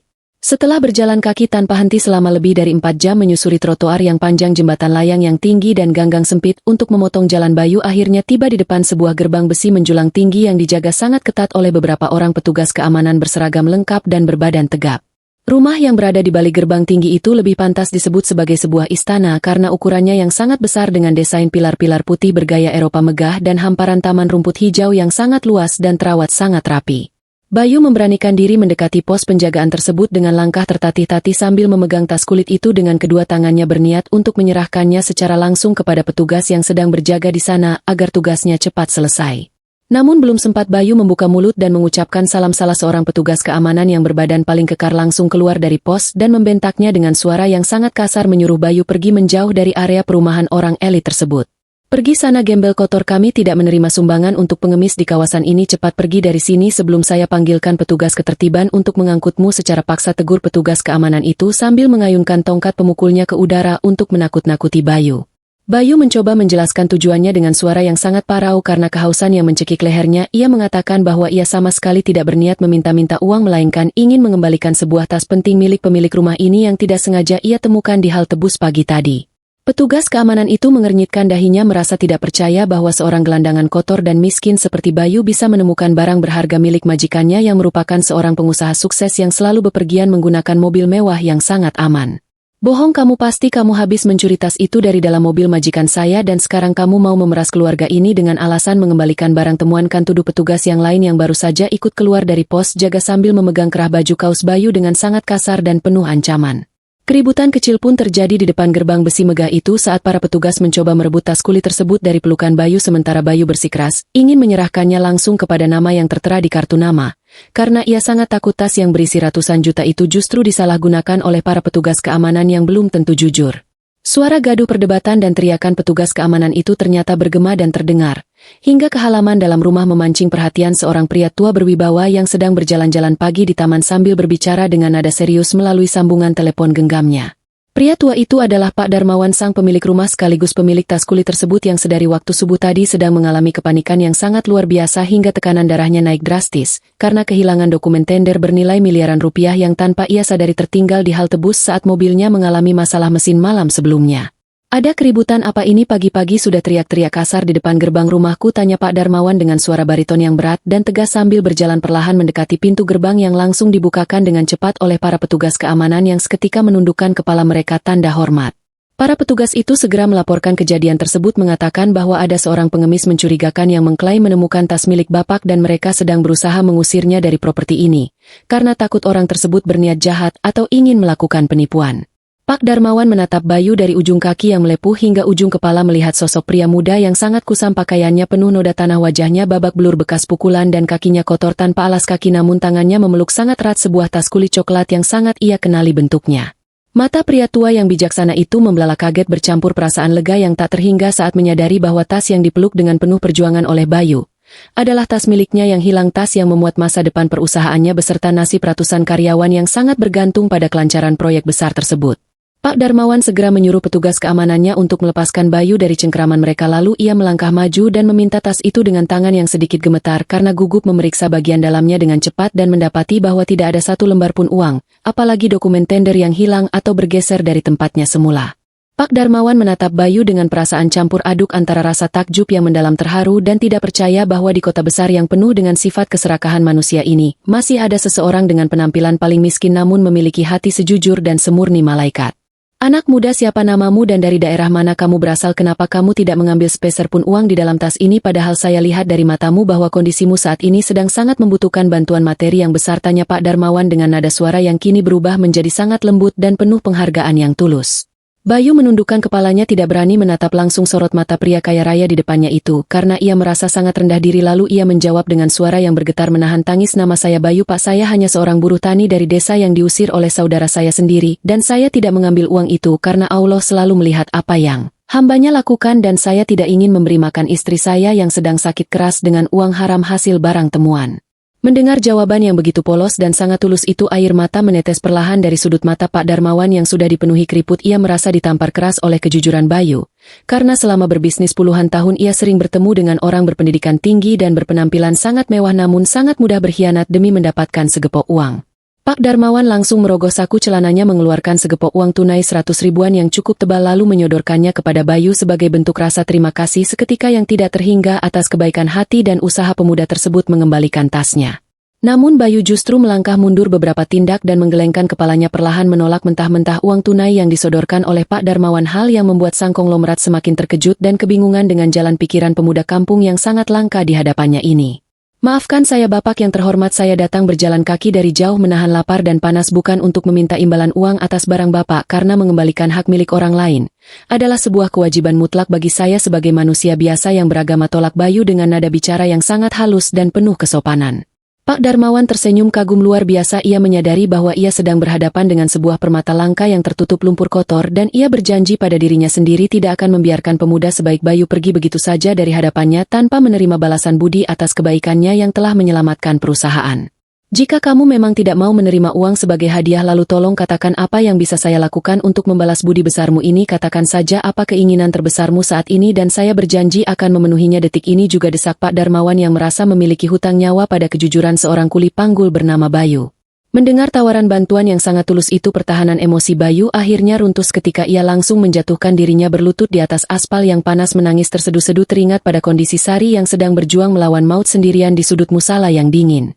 Tolong saya Pak, tolong bantu selamatkan nyawa istri saya yang saat ini sedang sekarat di musala rumah sakit umum karena kami berdua ditolak masuk akibat tidak memiliki uang dan kartu identitas. Saya mohon dengan sangat kirimkan seorang dokter untuk istri saya, karena hanya dia satu-satunya keluarga yang saya miliki di dunia yang luas ini, ratap Bayu memohon pertolongan dengan suara yang sangat menyayat hati.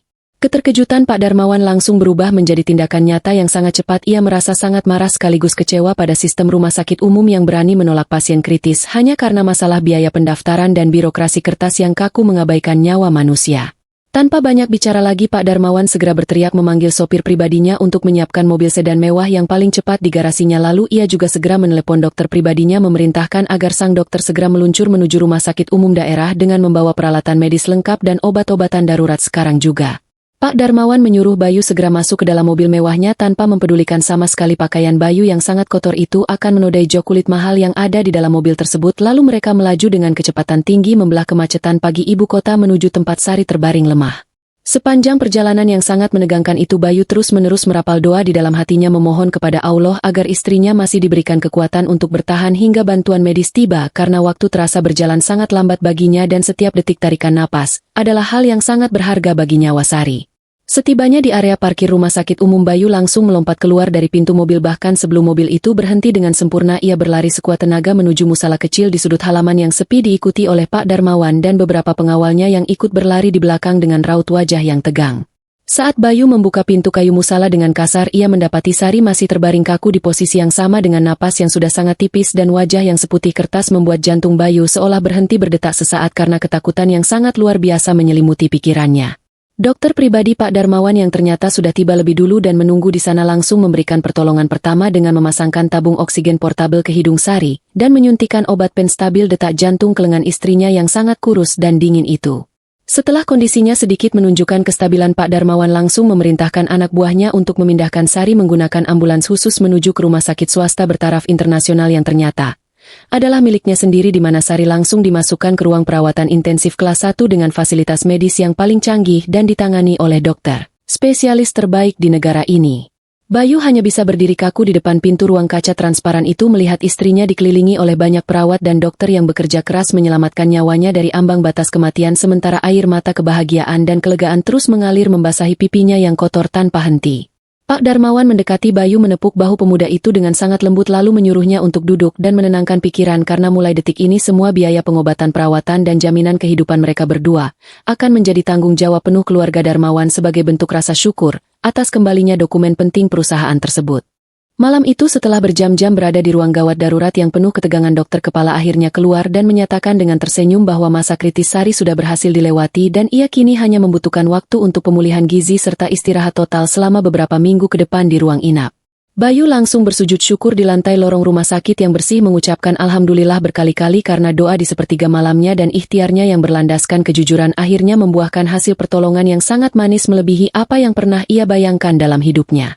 Pak Darmawan yang masih ikut menunggu dengan sabar di sana mengajak Bayu duduk di ruang tunggu VIP, menyodorkan secangkir teh manis hangat dan satu set pakaian ganti yang bersih, menyuruh Bayu untuk segera membersihkan diri dan menceritakan secara lengkap tentang asal-usulnya dan mengapa ia bisa terlunta-lunta di ibu kota dengan kondisi setragis itu.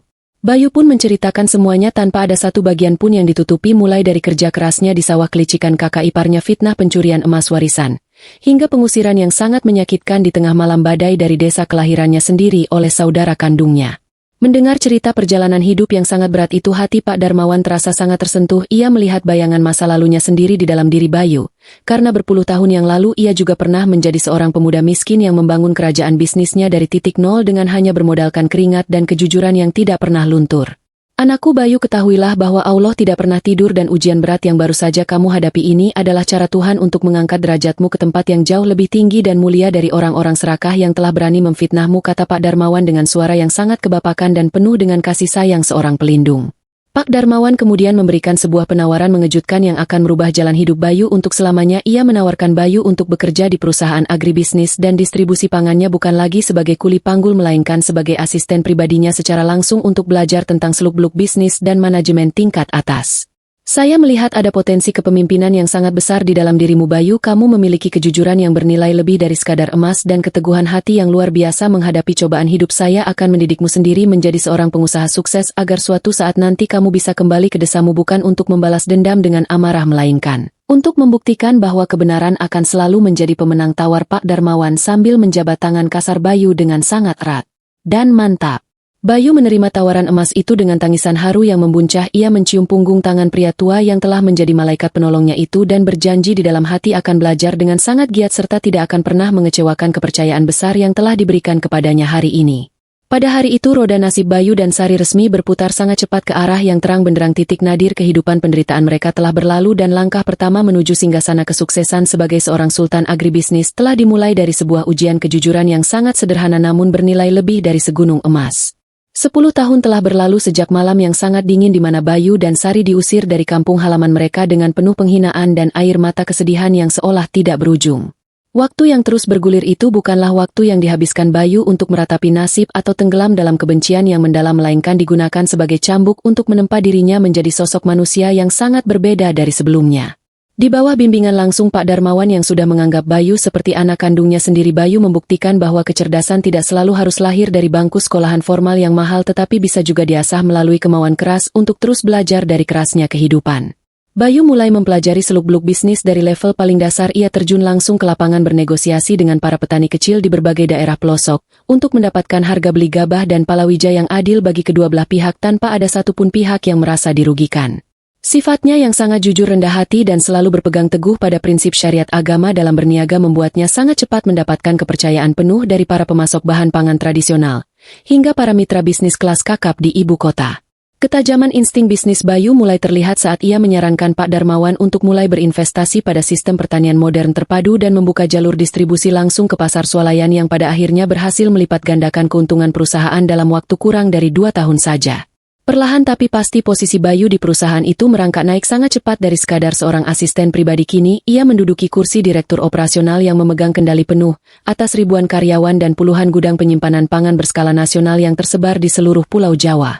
Namun kesuksesan yang sangat gemilang itu sama sekali tidak merubah sifat asli Bayu yang sangat sederhana. Ia tetap pria yang ramah dan murah senyum yang tidak segan untuk turun langsung memanggul karung beras di gudang jika ada pekerjanya yang tiba-tiba sakit atau kekurangan tenaga bongkar muat dadakan. Penampilan fisiknya pun bertransformasi secara luar biasa. Tubuhnya yang dulu kurus kering kini terlihat sangat tegap dan gagah mengenakan setelan jas buatan desainer ternama yang harganya puluhan juta rupiah, memancarkan aura seorang eksekutif muda yang sangat berwibawa dan penuh dengan harisma. Di sisi lain Sari istrinya juga mengalami perubahan yang tidak kalah memukau setelah sembuh total dari penyakitnya dan mendapatkan asupan nutrisi yang sangat baik. Setiap hari kecantikan alami Sari yang selama ini tertutup oleh penderitaan kini bersinar dengan sangat terang benderang. Sari kini tampil sangat anggun dan elegan mengenakan hijab berbahan sutra yang lembut dan gaun panjang yang menutupi aurat dengan sempurna, menjadikannya sosok istri pengusaha yang sangat dikagumi di berbagai acara sosial karena tutur katanya yang selalu lembut dan tidak pernah sombong. Setelah Pak Darmawan meninggal dunia dengan tenang di usia senjanya karena sakit tua, Bayu secara resmi diangkat menjadi penerus tunggal kerajaan bisnis distribusi pangan tersebut. Karena Pak Darmawan tidak memiliki keturunan langsung yang bisa meneruskan estafet kepemimpinannya. Bayu tidak hanya berhenti di sana, ia mulai mengekspansi bisnis warisan itu dengan membangun anak perusahaan yang bergerak di bidang properti agrowisata dan perkebunan kelapa sawit yang dalam waktu singkat langsung merajai pasar dalam negeri dan mulai melirik pangsa ekspor. Pundi-pundi kekayaan Bayu membengkak dengan sangat fantastis. Ia kini memiliki sebuah rumah mewah yang luasnya mencapai 1 hektar di kawasan elit ibu kota lengkap dengan kolam renang besar, taman yang indah dan deretan mobil impor mewah keluaran terbaru yang terparkir rapi di garasi pribadinya. Media massa mulai menyoroti profilnya sebagai salah satu pengusaha muda paling sukses dan paling berpengaruh di negeri ini dan masyarakat luas menjulukinya sebagai Sang Sultan Pangan, sebuah gelar kehormatan yang ia terima dengan penuh kerendahan hati dan senyuman tipis. Namun meskipun kini hidupnya dikelilingi oleh harta yang melimpah ruah dan ratusan orang yang selalu siap tunduk pada setiap perintahnya, ada satu ruang kosong di sudut hatinya yang terdalam yang masih menyimpan rasa perih yang belum juga sembuh sepenuhnya oleh berlalunya waktu. Setiap kali Bayu berdiri di balkon rumah mewahnya menatap indahnya pemandangan ibu kota di malam hari, pikirannya selalu kembali melayang ke desa kecil tempat ia dilahirkan dan dibesarkan yang kini entah bagaimana kabarnya. Ia teringat kembali pada malam jahanam saat ia dituduh mencuri kotak perhiasan kayu milik ibunya, teringat pada tamparan keras Riko di pipi Sari, dan teringat pada sorakan warga desa yang melemparinya dengan batu saat ia berjalan tertatih-tatih keluar dari gapura batas desa. Luka batin akibat fitnah keji dari saudara kandung itu seolah menjadi sebuah tato permanen yang tercetak di dalam dinding jantungnya yang tidak akan pernah bisa dihapus oleh tumpukan uang atau pujian dari orang-orang kota.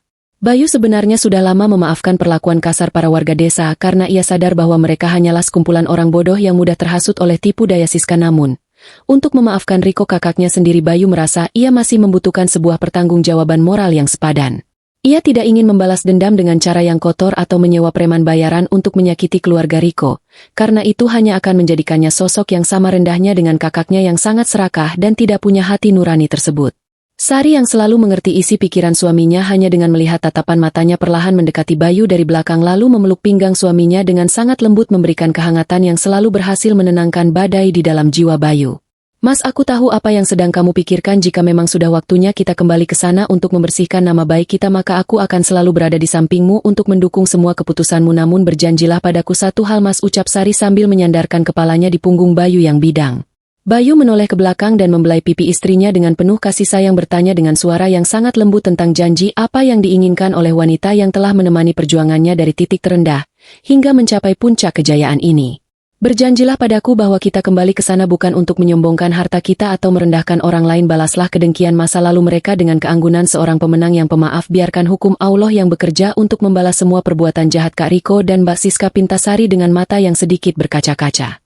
Bayu tersenyum lalu mengecup kening istrinya dengan sangat lama. Ia berjanji akan selalu mengingat pesan istrinya karena ia tahu bahwa dendam yang dibalas dengan dendam hanya akan melahirkan penderitaan baru yang tidak berujung pangkal, sementara keikhlasan adalah kunci utama kebahagiaan. Tanpa sepengetahuan warga desa dan keluarganya, Bayu sebenarnya telah menempatkan beberapa orang kepercayaannya secara diam-diam untuk memantau situasi dan kondisi terkini di kampung halamannya sejak beberapa bulan terakhir, karena ia sedang mempersiapkan sebuah rencana besar yang sangat rapi. Laporan yang ia terima dari tim pengintainya sangat mengejutkan dan membuat Bayu seringkali menggelengkan kepalanya karena tidak percaya bahwa hukum tabur tuai bisa bekerja dengan sangat cepat dan sangat akurat menimpa orang-orang yang dulu menzaliminya tanpa sisa. Ternyata desa tempat kelahirannya itu sedang dilanda krisis ekonomi yang sangat parah karena hasil panen terus-menerus gagal, akibat serangan hama penyakit padi yang tidak bisa ditangani oleh para petani setempat yang masih menggunakan cara tradisional.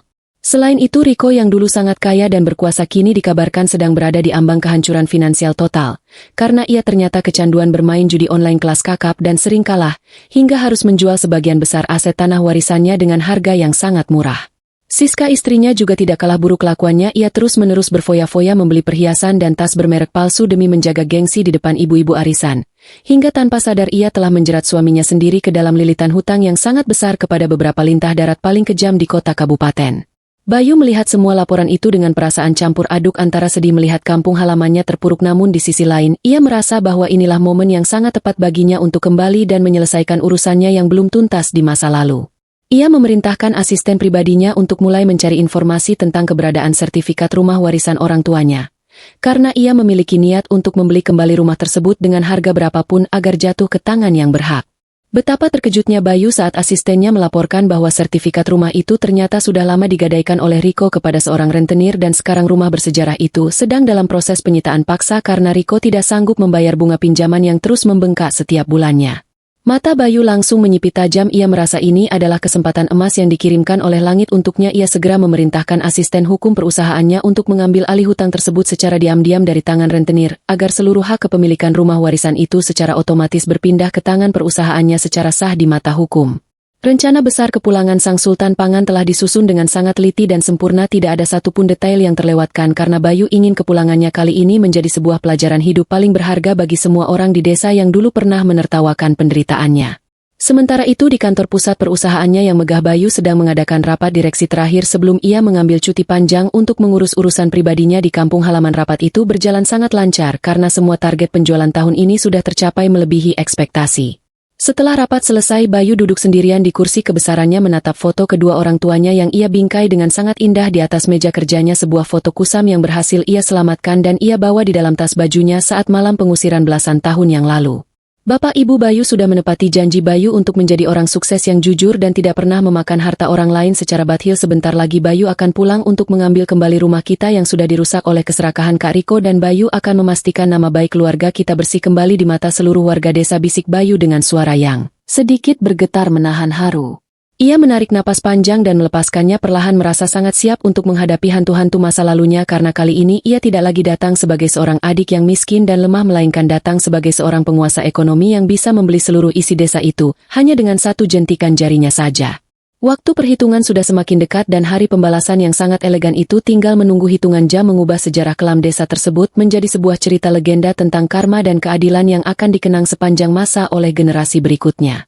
Sementara Bayu sedang mempersiapkan kepulangannya yang sangat megah di ibu kota, keadaan di desa tempat kelahirannya justru berbanding terbalik bagaikan bumi dan langit yang semakin menjauh. Hukum tabur tuai rupanya tidak pernah meleset sedikit pun dan kini mulai menampakkan wujud aslinya menyelimuti desa tersebut dengan awan kelabu penderitaan yang sangat pekat. Sawah-sawah yang dulu hijau membentang dan selalu menghasilkan panen melimpah kini terlihat kering kerontang dengan tanah yang retak-retak akibat kemarau panjang dan serangan hama wereng yang tidak kunjung reda selama beberapa musim berturut-turut. Kegagalan panen yang terus-menerus ini membuat perekonomian desa hancur lebur. Banyak warga yang dulu ikut menyoraki dan melempar batu saat Bayu diusir kini harus menelan ludah kepahitan karena terjerat hutang lintah darat demi menyambung hidup sehari-hari. Namun dari semua warga yang menderita, pemandangan paling menyedihkan sekaligus ironis terjadi di rumah warisan peninggalan orang tua Bayu yang dulu sangat megah dan selalu menjadi pusat kebanggaan Riko dan Siska di masa lalu. Ket dinding rumah yang dulu berwarna putih bersih kini sudah mengelupas, di sana-sini ditumbuhi lumut hitam yang menjijikkan, sementara atap gentengnya banyak yang bocor membuat lantai rumah selalu tergenang air bercampur lumpur setiap kali hujan turun menetes dari langit-langit yang lapuk. Di dalam rumah yang pengap dan berbau tidak sedap itu, Riko duduk bersila di atas lantai semen yang dingin dengan rambut yang sangat acak-acakan dan mata yang merah menyala menatap layar ponsel pintarnya yang sudah retak. Wajah Riko terlihat sangat kuyu, tulang pipinya menonjol keluar karena ia sering telat makan dan kantung matanya menghitam, akibat tidak pernah tidur nyenyak selama berbulan-bulan dihantui oleh rasa takut dan tagihan hutang. Jari-jarinya yang dulu selalu bersih kini terlihat kotor dan bergetar hebat saat menekan tombol di layar ponsel karena Riko ternyata telah jatuh ke dalam jurang kecanduan judi online yang sangat parah dan merusak akal sehatnya secara perlahan. Setiap kali ia memiliki sedikit uang hasil menjual sisa perabotan rumah, ia selalu memasukkannya ke dalam aplikasi judi dengan harapan bodoh bisa menang besar dan melunasi semua hutangnya dalam semalam. Namun yang terjadi justru sebaliknya, uang itu selalu habis tersedot tanpa sisa dalam hitungan menit saja. Bangsat, kenapa aplikasi ini selalu menyedot uangku, padahal kemarin aku hampir saja mendapatkan jackpot jutaan rupiah, umpat Riko dengan suara serak sambil membanting ponselnya ke atas lantai saking frustrasinya melihat saldo di layarnya kembali menunjukkan angka 0 rupiah. Ia mengacak-acak rambutnya sendiri dengan putus asa menyadari bahwa hari ini ia bahkan tidak memiliki uang 100 rupiah pun untuk membeli sebungkus nasi atau sekadar membeli kopi murah di warung ujung jalan. Suara bantingan ponsel itu memancing kedatangan Siska dari arah dapur yang kini terlihat sangat kumuh dan penuh dengan tumpukan piring kotor yang belum dicuci selama berhari-hari karena saluran air di rumah itu sudah diputus oleh pihak desa akibat menunggak iuran. Siska muncul dengan wajah yang tidak kalah berantakan. Daster yang ia kenakan sudah sangat lusuh dan jahitannya banyak yang terlepas, sangat jauh berbeda dengan penampilannya 10 tahun yang lalu saat ia masih sering memamerkan perhiasan emas hasil curiannya kepada para tetangga. Heh, laki-laki tidak berguna, kerjamu cuma main judi saja dari pagi sampai malam, sementara beras di dapur sudah habis total dan panci kita kosong melompong. Apakah kamu mau melihat istrimu ini mati kelaparan di dalam rumah ini? Teriak Siska dengan suara melengking yang memekakan telinga. Riko yang sedang pusing karena kalah judi langsung terpancing emosinya. Ia berdiri dan balas menunjuk wajah istrinya dengan tatapan penuh kebencian yang selama ini selalu ia pendam di dalam hatinya yang sempit. Kamu jangan banyak bicara, perempuan serakah, kalau bukan karena gaya hidupmu yang selalu ingin terlihat kaya, membeli tas palsu dan berhutang ke sana kemari demi arisan konyolmu itu, kita tidak akan bangkrut seperti ini. Dasar istri pembawa sial, bentak Riko tidak mau kalah menyalahkan istrinya atas semua kehancuran ekonomi keluarga mereka. Pertengkaran mulut yang sangat kasar itu sudah menjadi makanan sehari-hari bagi mereka berdua. Rumah yang dulu dibangun dengan penuh cinta oleh kedua orang tua mereka kini telah berubah menjadi neraka dunia yang dipenuhi oleh caci maki dan saling menyalahkan tanpa henti. Siska menangis keras sambil melempar sebuah sapu lidi ke arah Riko, meratapi nasibnya yang kini harus hidup melarat, padahal dulu ia merasa sudah berhasil menyingkirkan Bayu dan Sari agar bisa menguasai seluruh harta kekayaan keluarga ini sendirian. Aku menyesal menikah dengan pria lemah sepertimu, Riko. Dulu kamu berjanji akan membuatku hidup seperti ratu, tapi sekarang kita malah hidup lebih hina dari anjing jalanan. Bahkan tetangga pun sudah muak melihat wajah kita karena kita selalu meminjam uang dan tidak pernah mengembalikannya, isak Siska sambil terduduk di lantai meratapi kebodohannya sendiri. Riko hanya mendengus kasar, ia sama sekali tidak merasa kasihan melihat istrinya menangis. Karena di dalam otaknya yang sudah rusak oleh judi, ia hanya memikirkan bagaimana caranya mendapatkan pinjaman uang baru untuk modal berjudi lagi hari ini. Mereka berdua sama sekali tidak menyadari bahwa semua penderitaan, kehancuran dan rasa malu yang mereka alami saat ini adalah bayaran kontan dari Allah atas fitnah keji yang pernah mereka lemparkan kepada darah daging mereka sendiri 10 tahun yang lalu di teras balai desa yang dingin itu. Di tengah pertengkaran yang sangat bising itu, tiba-tiba terdengar suara gedoran pintu depan yang sangat keras dan bertubi-tubi, seolah-olah ada seseorang yang ingin merobohkan pintu kayu yang sudah rapuh tersebut dari luar. Riko dan Siska langsung terdiam seketika, wajah mereka berubah pucat pasi seperti mayat karena mereka sangat hafal dengan ketukan kasar itu adalah suara kedatangan anak buah Bang Edi, seorang rentenir paling kejam di wilayah kabupaten yang selalu membawa senjata tajam saat menagih hutang. Belum sempat Riko melangkah untuk membuka pintu, daun pintu itu sudah ditendang hingga jebol dari luar dan masuklah 4 orang pria bertubuh besar dengan wajah garang mengenakan jaket kulit hitam dan sepatu bot tebal yang langsung mengotori lantai rumah. Di belakang keempat preman itu masuklah sosok Bang Edi sambil mengisap rokok kreteknya dalam-dalam. Ia menatap berkeliling ke seluruh penjuru rumah dengan tatapan meremehkan, lalu membuang puntung rokoknya sembarangan ke lantai dan menginjaknya dengan ujung sepatu. Waktu bermain-main sudah habis Riko, hari ini adalah batas akhir pembayaran bunga hutangmu yang sudah menunggak selama 6 bulan berturut-turut. Dan jika kamu tidak bisa menyerahkan uang tunai sekarang juga, maka bersiaplah untuk tidur di kolong jembatan malam ini, ancam Bang Edi dengan suara berat yang menggema di ruang tamu yang kosong. Riko langsung menjatuhkan dirinya berlutut di depan kaki Bang Edi. Ia memohon dengan suara bergetar dan air mata yang berlinang merapatkan kedua tangannya di depan dada seperti seorang pengemis yang sedang meminta belas kasihan untuk nyawanya sendiri. Tolong beri saya waktu 1 minggu lagi Bang Edi, saya janji akan menjual tanah warisan yang di belakang bukit itu untuk melunasi semua hutang saya. Tolong jangan sita rumah ini, karena kami tidak punya tempat tinggal lain lagi selain gubuk reot ini, ratap Riko dengan sangat menyedihkan. Bang Edi tertawa terbahak-bahak mendengar permohonan Riko. Ia menyuruh salah satu anak buahnya untuk menendang bahu Riko, hingga pria itu tersungkur ke belakang menabrak dinding kayu yang berderit menahan beban. Tanah bukitmu itu sudah tidak ada harganya Riko, karena tanah itu tandus dan sertifikat rumah ini sudah ada di tanganku sebagai jaminan yang sah di mata hukum. Jadi kamu tidak punya hak apa-apa lagi untuk mengatur jadwal pembayaran karena rumah ini sekarang sudah bukan milikmu lagi, tegas Bang Edi sambil mengeluarkan sebuah map merah dari dalam jaketnya. Siska yang sedari tadi bersembunyi di balik pintu kamar ikut menangis histeris. Ia keluar dan bersujud di lantai memohon agar mereka tidak diusir, karena ia merasa sangat malu jika harus dilihat oleh seluruh warga desa keluar dari rumah dengan tangan kosong seperti gelandangan. Namun di tengah kepanikan itu Bang Edi menyampaikan sebuah informasi yang membuat Riko dan Siska terdiam kebingungan, sebuah informasi yang sebenarnya merupakan bagian dari skenario besar yang telah disusun dengan sangat rapi oleh Bayu dari ibu kota. Dengar baik-baik, dasar suami istri tidak berguna. Sebenarnya kalian harus bersyukur karena hutang kalian beserta sertifikat rumah ini baru saja dibeli lunas oleh sebuah perusahaan raksasa dari ibu kota yang dipimpin oleh seorang bos besar yang sangat kaya raya, kata Bang Edi sambil menepukkan map merah itu ke tangannya sendiri.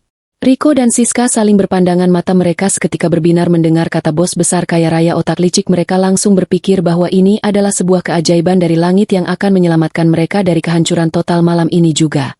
Lalu apa hubungannya dengan kami Bang Edi? Apakah bos besar itu berbaik hati memberikan rumah ini kembali kepada kami sebagai bentuk sedekah? Tanya Siska dengan sangat tidak tahu malu, berharap nasib baik tiba-tiba berpihak padanya. Bos besar itu membeli seluruh hutang di desa ini bukan untuk bersedekah pada pemalas seperti kalian. Ia akan datang langsung ke desa ini 3 hari lagi untuk meresmikan pembelian tanah dan mengevaluasi semua aset termasuk rumah ini, dan ia berpesan agar kalian tidak diusir dulu sebelum ia melihat langsung wajah kalian berdua, jawab Bang Edi dengan senyum penuh teka-teki yang tidak bisa dipahami oleh Riko. Setelah menyampaikan pesan yang sangat penting itu, Bang Edi dan anak buahnya segera pergi meninggalkan rumah tersebut, tanpa merusak barang apapun lagi, meninggalkan Riko dan Siska yang kini duduk termenung di lantai dengan dada yang bergemuruh kencang. Riko merasa sangat lega karena setidaknya ia memiliki waktu 3 hari untuk menyusun rencana. Ia langsung berpikir picik bahwa kedatangan bos besar, atau yang mulai disebut-sebut warga sebagai sang sultan itu, adalah peluang emas untuk mencari muka dan mendapatkan simpati agar hutangnya benar-benar dianggap lunas tanpa syarat.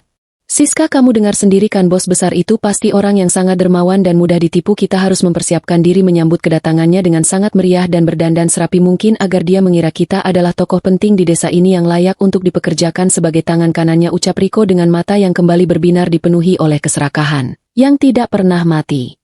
Siska mengangguk setuju dengan penuh semangat. Ia langsung bangkit berdiri dan mulai merencanakan akan meminjam pakaian bagus dari tetangga, atau mencari sisa lipstik di lemarinya, agar ia bisa tampil menawan saat menyambut sang sultan nanti. Berharap kecantikannya yang sudah memudar bisa sedikit meluluhkan hati bos besar tersebut.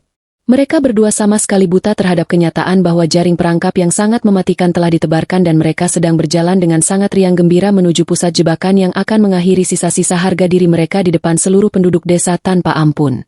Sementara itu di balai desa suasana juga tidak kalah tegang dan sibuk karena kepala desa baru saja menyelesaikan rapat darurat dengan para perangkat desa membahas kabar kedatangan investor raksasa dari ibu kota yang menurut surat resmi akan membeli ratusan hektar lahan pertanian yang gagal panen. Kepala desa yang wajahnya sudah dipenuhi keriput karena stres memikirkan nasib warganya merasa bahwa kedatangan sang sultan ini adalah satu-satunya jawaban atas doa-doa mereka selama ini untuk keluar dari krisis ekonomi yang mencekik leher seluruh warga desa. Bapak-bapak sekalian tolong persiapkan seluruh warga untuk menyambut kedatangan rombongan bos besar ini dengan sangat meriah karena beliau tidak hanya akan membeli tanah kita tetapi juga berjanji akan melunasi seluruh hutang warga kepada rentenir asalkan kita mau bekerja sama menggarap lahan dengan sistem modern yang akan beliau bawa instruksikan kepala desa dengan suara bergetar menahan haru di depan para tokoh masyarakat. Kabar gembira itu menyebar dengan sangat cepat seperti api yang membakar padang rumput kering dari mulut ke mulut dari gardu ronda hingga ke dapur-dapur warga membawa secercah harapan baru yang sangat terang benderang di tengah kegelapan nasib mereka yang selama ini terpuruk. Seluruh warga desa mulai bergotong royong membersihkan jalanan, memasang umbul-umbul berwarna-warni di sepanjang jalan masuk desa dan menyiapkan tenda penyambutan di halaman balai desa yang sama tempat di mana sebuah pengusiran kejam pernah terjadi 10 tahun yang lalu tanpa ada satupun dari mereka yang menyadari keterkaitan dua peristiwa besar ini. Riko dan Siska tidak mau ketinggalan mencari panggung dalam acara penyambutan tersebut. Mereka keluar rumah dengan pakaian yang paling rapi yang bisa mereka temukan. Riko memakai kemeja batik yang kerahnya sudah sedikit pudar sementara Siska memakai gaun terusan bekas yang ia setrika berkali-kali agar terlihat licin. Mereka berdua berjalan menyusuri desa dengan dada membusung kembali memamerkan kesombongan yang sangat menjijikkan di depan warga desa yang sedang sibuk bekerja seolah-olah mereka adalah panitia inti yang akan mendampingi sang sultan saat tiba nanti. Kalian semua harus bekerja lebih keras membersihkan jalan ini karena bos besar itu pasti sangat menyukai kebersihan dan jika dia senang melihat kinerjaku aku pastikan kalian semua akan mendapatkan bagian dari proyek besarnya nanti, teriak Riko dengan laga sok berkuasa kepada beberapa pemuda yang sedang menyapu jalan. Warga desa yang sebenarnya sudah sangat muak melihat tingkah laku Riko dan Siska hanya bisa mencibir pelan dari belakang menahan emosi karena mereka tidak ingin menimbulkan keributan yang bisa merusak acara penting penyambutan bos besar yang menjadi harapan satu-satunya bagi kelangsungan hidup mereka. Hukum alam sedang menyusun panggung teater yang paling megah di mana kesombongan Riko dan Siska akan diangkat setinggi-tingginya hingga menyentuh awan hanya untuk kemudian dihempaskan sekuat tenaga kembali ke dasar bumi agar rasa sakit dan malunya terasa hingga ke sumsum tulang yang paling dalam. Hari-hari penantian terasa sangat lambat bagi Riko yang tidak sabar ingin segera menjilat kaki sang sultan dan memohon agar rumah warisannya dikembalikan tanpa ia harus membayar satu peser pun dari sisa hutang judinya. Setiap malam ia dan Siska berlatih merangkai kata-kata manis dan pujian setinggi langit di depan cermin retak di kamar mereka, membayangkan wajah bos besar itu akan tersenyum puas dan memberikan mereka posisi manajer di perusahaan barunya yang akan beroperasi di desa tersebut. Riko bahkan sesumbar kepada tetangga sebelahnya bahwa ia memiliki kenalan orang dalam di ibu kota yang mengatakan bahwa bos besar itu sangat menyukai orang yang berpengalaman mengurus sawah seperti dirinya, sebuah kebohongan yang ia ciptakan sendiri untuk menutupi rasa gugupnya yang sebenarnya mulai menggerogoti hatinya. Ketidaktahuan memang sebuah pelindung sementara yang sangat nyaman, namun saat tabir kebenaran akhirnya ditarik paksa, rasa sakit yang ditimbulkan akan jauh lebih menghancurkan daripada 1000 tebasan pedang di medan pertempuran. Desa yang penuh dengan kenangan pahit itu kini berhias diri menyambut kedatangan seorang pahlawan tanpa menyadari bahwa pahlawan yang mereka tunggu-tunggu adalah pria malang yang dulu mereka hancurkan masa depannya dengan fitnah keji dan batu yang dilemparkan tanpa rasa belas kasihan sedikitpun. Waktu terus berdetak tanpa ampun membawa detik-detik pembalasan karma yang sangat sempurna semakin dekat dan tidak ada satu kekuatan pun di dunia ini yang bisa menghentikan langkah sang Sultan Pangan yang sedang kembali untuk mengambil haknya yang pernah dirampas secara paksa. Silakan berikan perintah lanjutkan untuk membuka babak paling menegangkan saat konvoi mobil mewah mulai memasuki batas desa. Hari yang dijanjikan akhirnya tiba. Matahari pagi bersinar sangat terang menyinari desa yang kini dihiasi dengan umbul-umbul warna-warni yang berkibar tertiup angin seolah ikut merayakan datangnya sebuah keajaiban besar. Seluruh warga desa tanpa terkecuali baik tua maupun muda, laki-laki maupun perempuan telah berkumpul memadati halaman balai desa sejak pukul 6 pagi mengenakan pakaian terbaik yang mereka miliki meskipun banyak di antaranya yang sudah pudar warnanya. Kepala desa berdiri di barisan paling depan mengenakan seragam dinas lengkap dengan peci hitamnya, tangannya sesekali merapikan kerah bajunya yang sedikit kusut karena ia merasa sangat gugup menunggu kedatangan sang investor raksasa yang akan menentukan nasib ratusan warganya ke depan.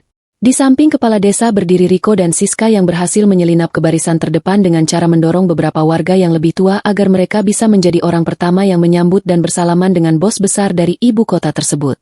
Riko tersenyum lebar dengan sangat percaya diri membusungkan dadanya seolah ia adalah wakil kepala desa yang paling penting sementara Siska terus-menerus memoleskan lipstik murahan ke bibirnya agar terlihat menawan meskipun sebenarnya riasannya terlihat sangat berlebihan dan tidak pantas. Sekitar pukul 9 pagi dari arah jalan raya utama yang menghubungkan desa dengan kota kecamatan terdengar suara deru mesin kendaraan yang sangat halus namun sangat bertenaga mendekati gapura batas desa yang dulu menjadi saksi bisu pengusiran Bayu. Warga mulai berteriak kegirangan sambil bertepuk tangan saat melihat sebuah iring-iringan panjang yang terdiri dari 10 mobil mewah berwarna hitam legam berbaris rapi memasuki jalanan desa yang sempit dan berdebu. Di barisan paling depan terdapat sebuah mobil pengawal berjenis SUV besar yang dikendarai oleh beberapa pria berpakaian safari hitam dan kacamata hitam disusul oleh deretan mobil Toyota Alphard dan Toyota Fortuner yang kaca jendelanya tertutup rapat dan sangat gelap. Kehadiran konvoi mobil mewah yang harganya mencapai miliaran rupiah itu seolah menyedot seluruh udara di sekitar balai desa membuat semua warga menahan napas, karena takjub bercampur rasa segan yang luar biasa melihat pemandangan yang belum pernah mereka saksikan seumur hidup di kampung pelosok tersebut. Riko menelan ludahnya dengan susah payah matanya terbelalak lebar melihat kemewahan yang sangat luar biasa itu dan di dalam hatinya ia semakin bertekad untuk menggunakan segala cara agar bisa mendapatkan simpati dan uang dari sang sultan yang berada di dalam salah satu mobil mewah tersebut. Iring-iringan itu berjalan sangat pelan karena jalanan desa memang tidak dirancang untuk dilewati oleh mobil-mobil berukuran besar. Hingga akhirnya mobil Toyota Alphard yang paling mewah dan berada di tengah konvoi berhenti tepat di depan teras balai desa.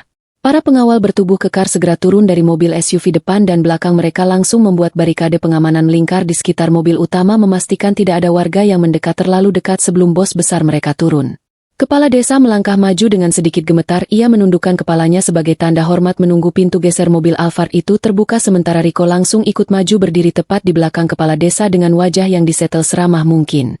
Suasana di halaman balai desa yang tadinya sangat riuh kini berubah menjadi sunyi senyap, tidak ada satupun warga yang berani bersuara atau berbisik karena semua mata tertuju pada pintu mobil mewah yang mulai bergeser mundur secara otomatis dan tanpa suara. Dari dalam kabin mobil yang berpendingin udara itu perlahan turun sepasang kaki yang mengenakan sepatu kulit hitam mengkilap yang harganya bisa dipastikan setara dengan harga sebuah motor baru milik warga desa disusul oleh sosok pria tegap yang mengenakan kacamata hitam bermerek mahal.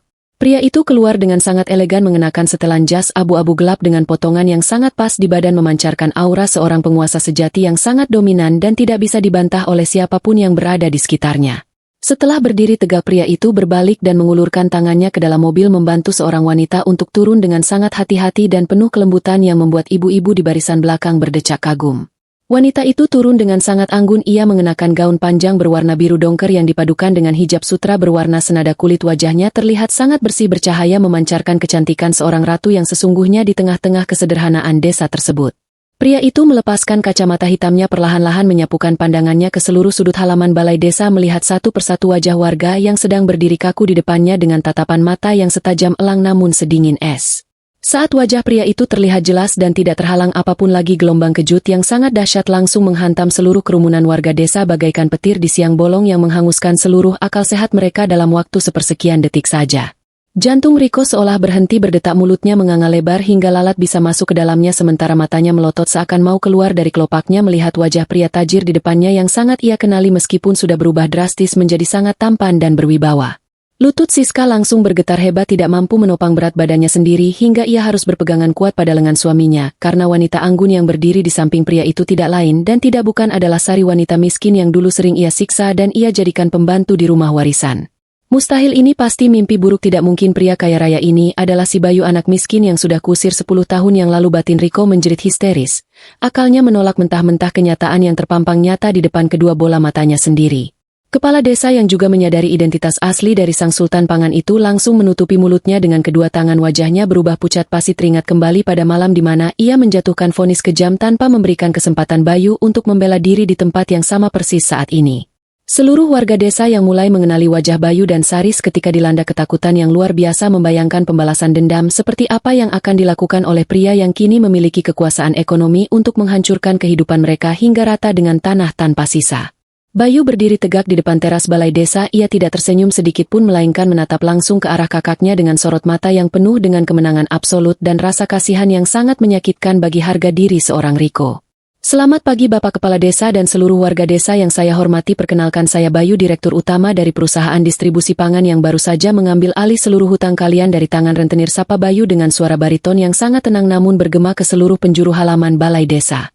Mendengar suara yang sangat familiar itu, Riko merasa nyawanya seolah dicabut paksa dari tubuhnya. Ia menyadari bahwa selama ini ia sedang berharap pada kemurahan hati orang yang hidupnya pernah ia hancurkan hingga ke titik nol dengan fitnah yang sangat keji.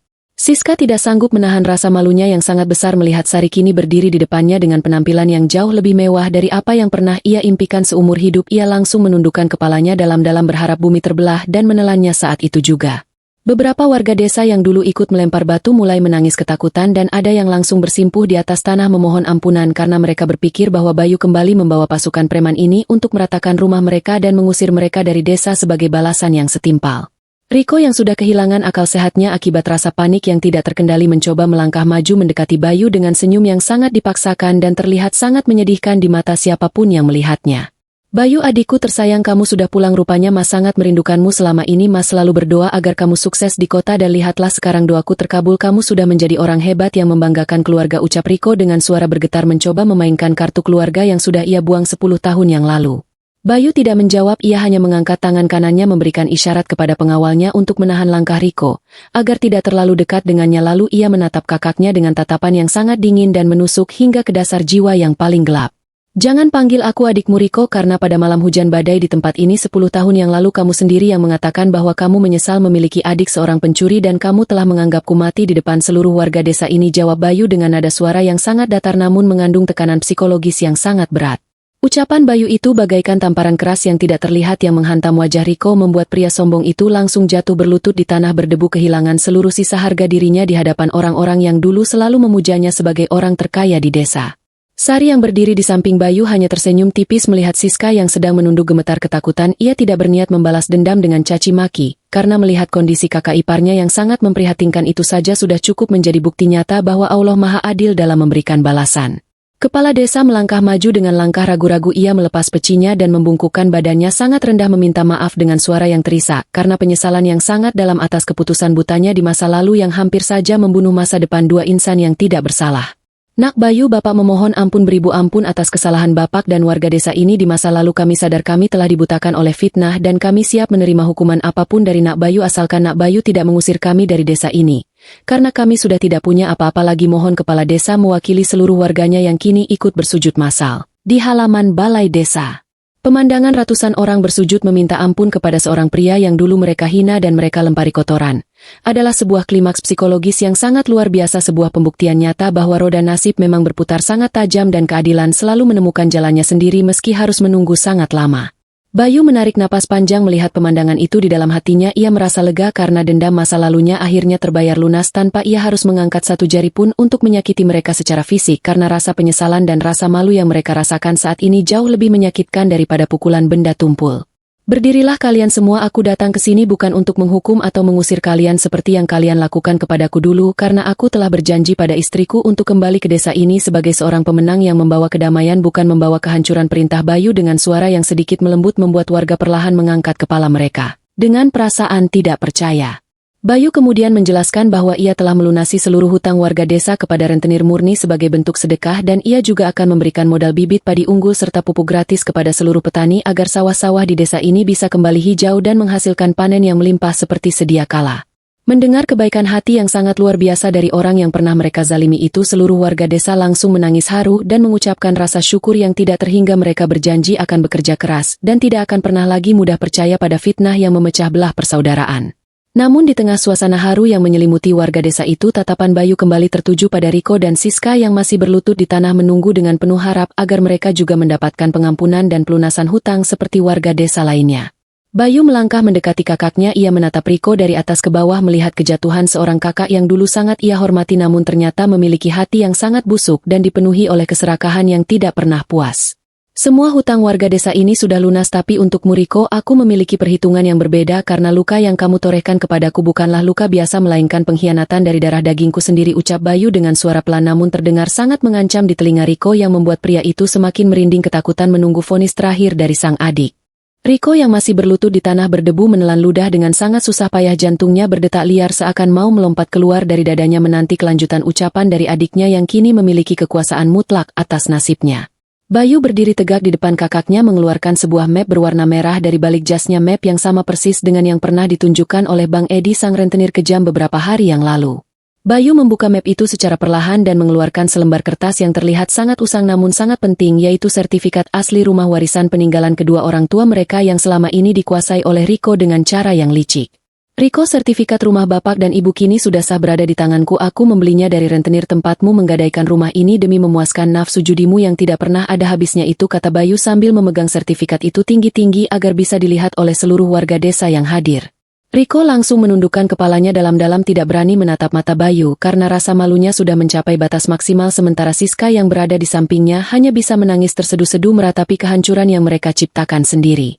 Bayu, tolong kasihani kakakmu ini. Bayu, tolong jangan usir kami dari rumah itu karena kami benar-benar sudah tidak punya apa-apa lagi di dunia ini, dan kemana kami harus pergi jika kamu mengambil rumah itu, ratap Riko sambil mencoba memegang ujung celana Bayu memohon belas kasihan dengan sangat memelas. Bayu menarik kakinya ke belakang menolak sentuhan tangan kakaknya yang sudah terlalu banyak melakukan kebohongan dan pengkhianatan selama ini. Di mana rasa kasihanmu saat kamu melemparkan kotak kosong ke wajahku dan menuduhku mencuri? Di mana rasa persaudaraanmu saat kamu dan istrimu menyuruh warga menyeretku dan istriku keluar dari desa ini di tengah hujan badai tanpa membawa sepeser uang pun? Tanya Bayu dengan nada suara yang perlahan meninggi, membongkar kembali semua luka lama yang selama ini ia pendam sendiri. Riko dan Siska tidak bisa menjawab sepatah kata pun, lidah mereka terasa keluh seolah dikunci oleh ribuan dosa yang mereka lakukan di masa lalu. Mereka hanya bisa tertunduk meratapi nasib buruk yang kini datang menagih semua kejahatan mereka dengan bunga yang berlipat ganda. Warga desa yang mendengar perkataan Bayu ikut merasa bersalah dan menundukkan kepala mereka, menyadari betapa kejamnya perlakuan mereka dulu yang dengan mudahnya ikut menghakimi orang yang tidak bersalah hanya karena hasutan sepasang suami istri yang serakah. Sebagai seorang adik aku sudah memaafkan semua kesalahanmu Riko, tapi sebagai seorang pria yang pernah kamu hancurkan harga dirinya, aku tidak akan pernah memberikan sepeser pun uang dari hasil keringatku untuk melunasi hutang judimu yang menjijikan itu, tegas Bayu yang membuat Riko seketika lemas tak bertenaga menyadari bahwa harapan terakhirnya kini telah musnah sepenuhnya. Bayu kemudian memberikan perintah kepada asisten hukumnya yang berdiri di belakangnya untuk segera memproses pengosongan rumah warisan itu hari ini juga, karena Bayu akan merenovasi rumah tersebut untuk dijadikan panti asuhan dan pusat pendidikan pertanian gratis bagi anak-anak desa yang kurang mampu. Untuk kalian berdua, Riko dan Siska, silakan pergi dari desa ini dengan membawa pakaian yang menempel di badan kalian saja persis seperti yang kalian lakukan kepadaku 10 tahun yang lalu, dan jangan pernah bermimpi untuk menginjakan kaki kotor kalian di tanah ini lagi sebelum kalian benar-benar bertaubat dan menjadi manusia yang lebih baik, usir Bayu dengan suara yang sangat tegas dan tidak bisa diganggu-gugat. Pengawal Bayu segera bergerak maju dan mengangkat Riko serta Siska yang lemas seperti kehilangan tulang dari atas tanah, lalu menggiring mereka berjalan keluar dari halaman balai desa menuju jalan raya utama yang mengarah keluar wilayah desa tersebut. Warga desa hanya terdiam menyaksikan proses pengusiran itu terjadi tanpa ada satupun yang berani membela atau merasa kasihan karena mereka tahu bahwa hukuman itu sangat pantas diterima oleh orang yang sudah sangat keterlaluan menyakiti darah dagingnya sendiri demi harta. Riko dan Siska berjalan gontai meninggalkan desa diiringi tatapan dingin dari tetangga-tetangga yang dulu selalu mereka remehkan. Kini mereka benar-benar harus memulai hidup dari nol di jalanan yang keras, tanpa harta, tanpa rumah, dan tanpa harga diri yang tersisa. Bayu menatap kepergian kakaknya dengan perasaan yang campur aduk, namun ia merasa bahwa ini adalah jalan yang terbaik agar kakaknya bisa belajar tentang arti kehidupan yang sesungguhnya yang tidak selalu diukur dengan materi dan kesombongan. Setelah Riko dan Siska menghilang dari pandangan, Bayu berbalik menghadap seluruh warga desa dan memberikan senyuman tulus pertamanya pada hari itu, sebuah senyuman yang seketika mencairkan suasana tegang yang sedari tadi menyelimuti balai desa. Mari kita lupakan masa lalu yang kelam dan mari kita bangun kembali desa ini bersama-sama menjadi desa yang makmur dan penuh kedamaian di mana tidak ada lagi fitnah dan dengki yang merusak tali persaudaraan di antara kita, ajak Bayu yang langsung disambut dengan sorakan gembira dan tepuk tangan yang sangat meriah dari seluruh warga desa yang hadir.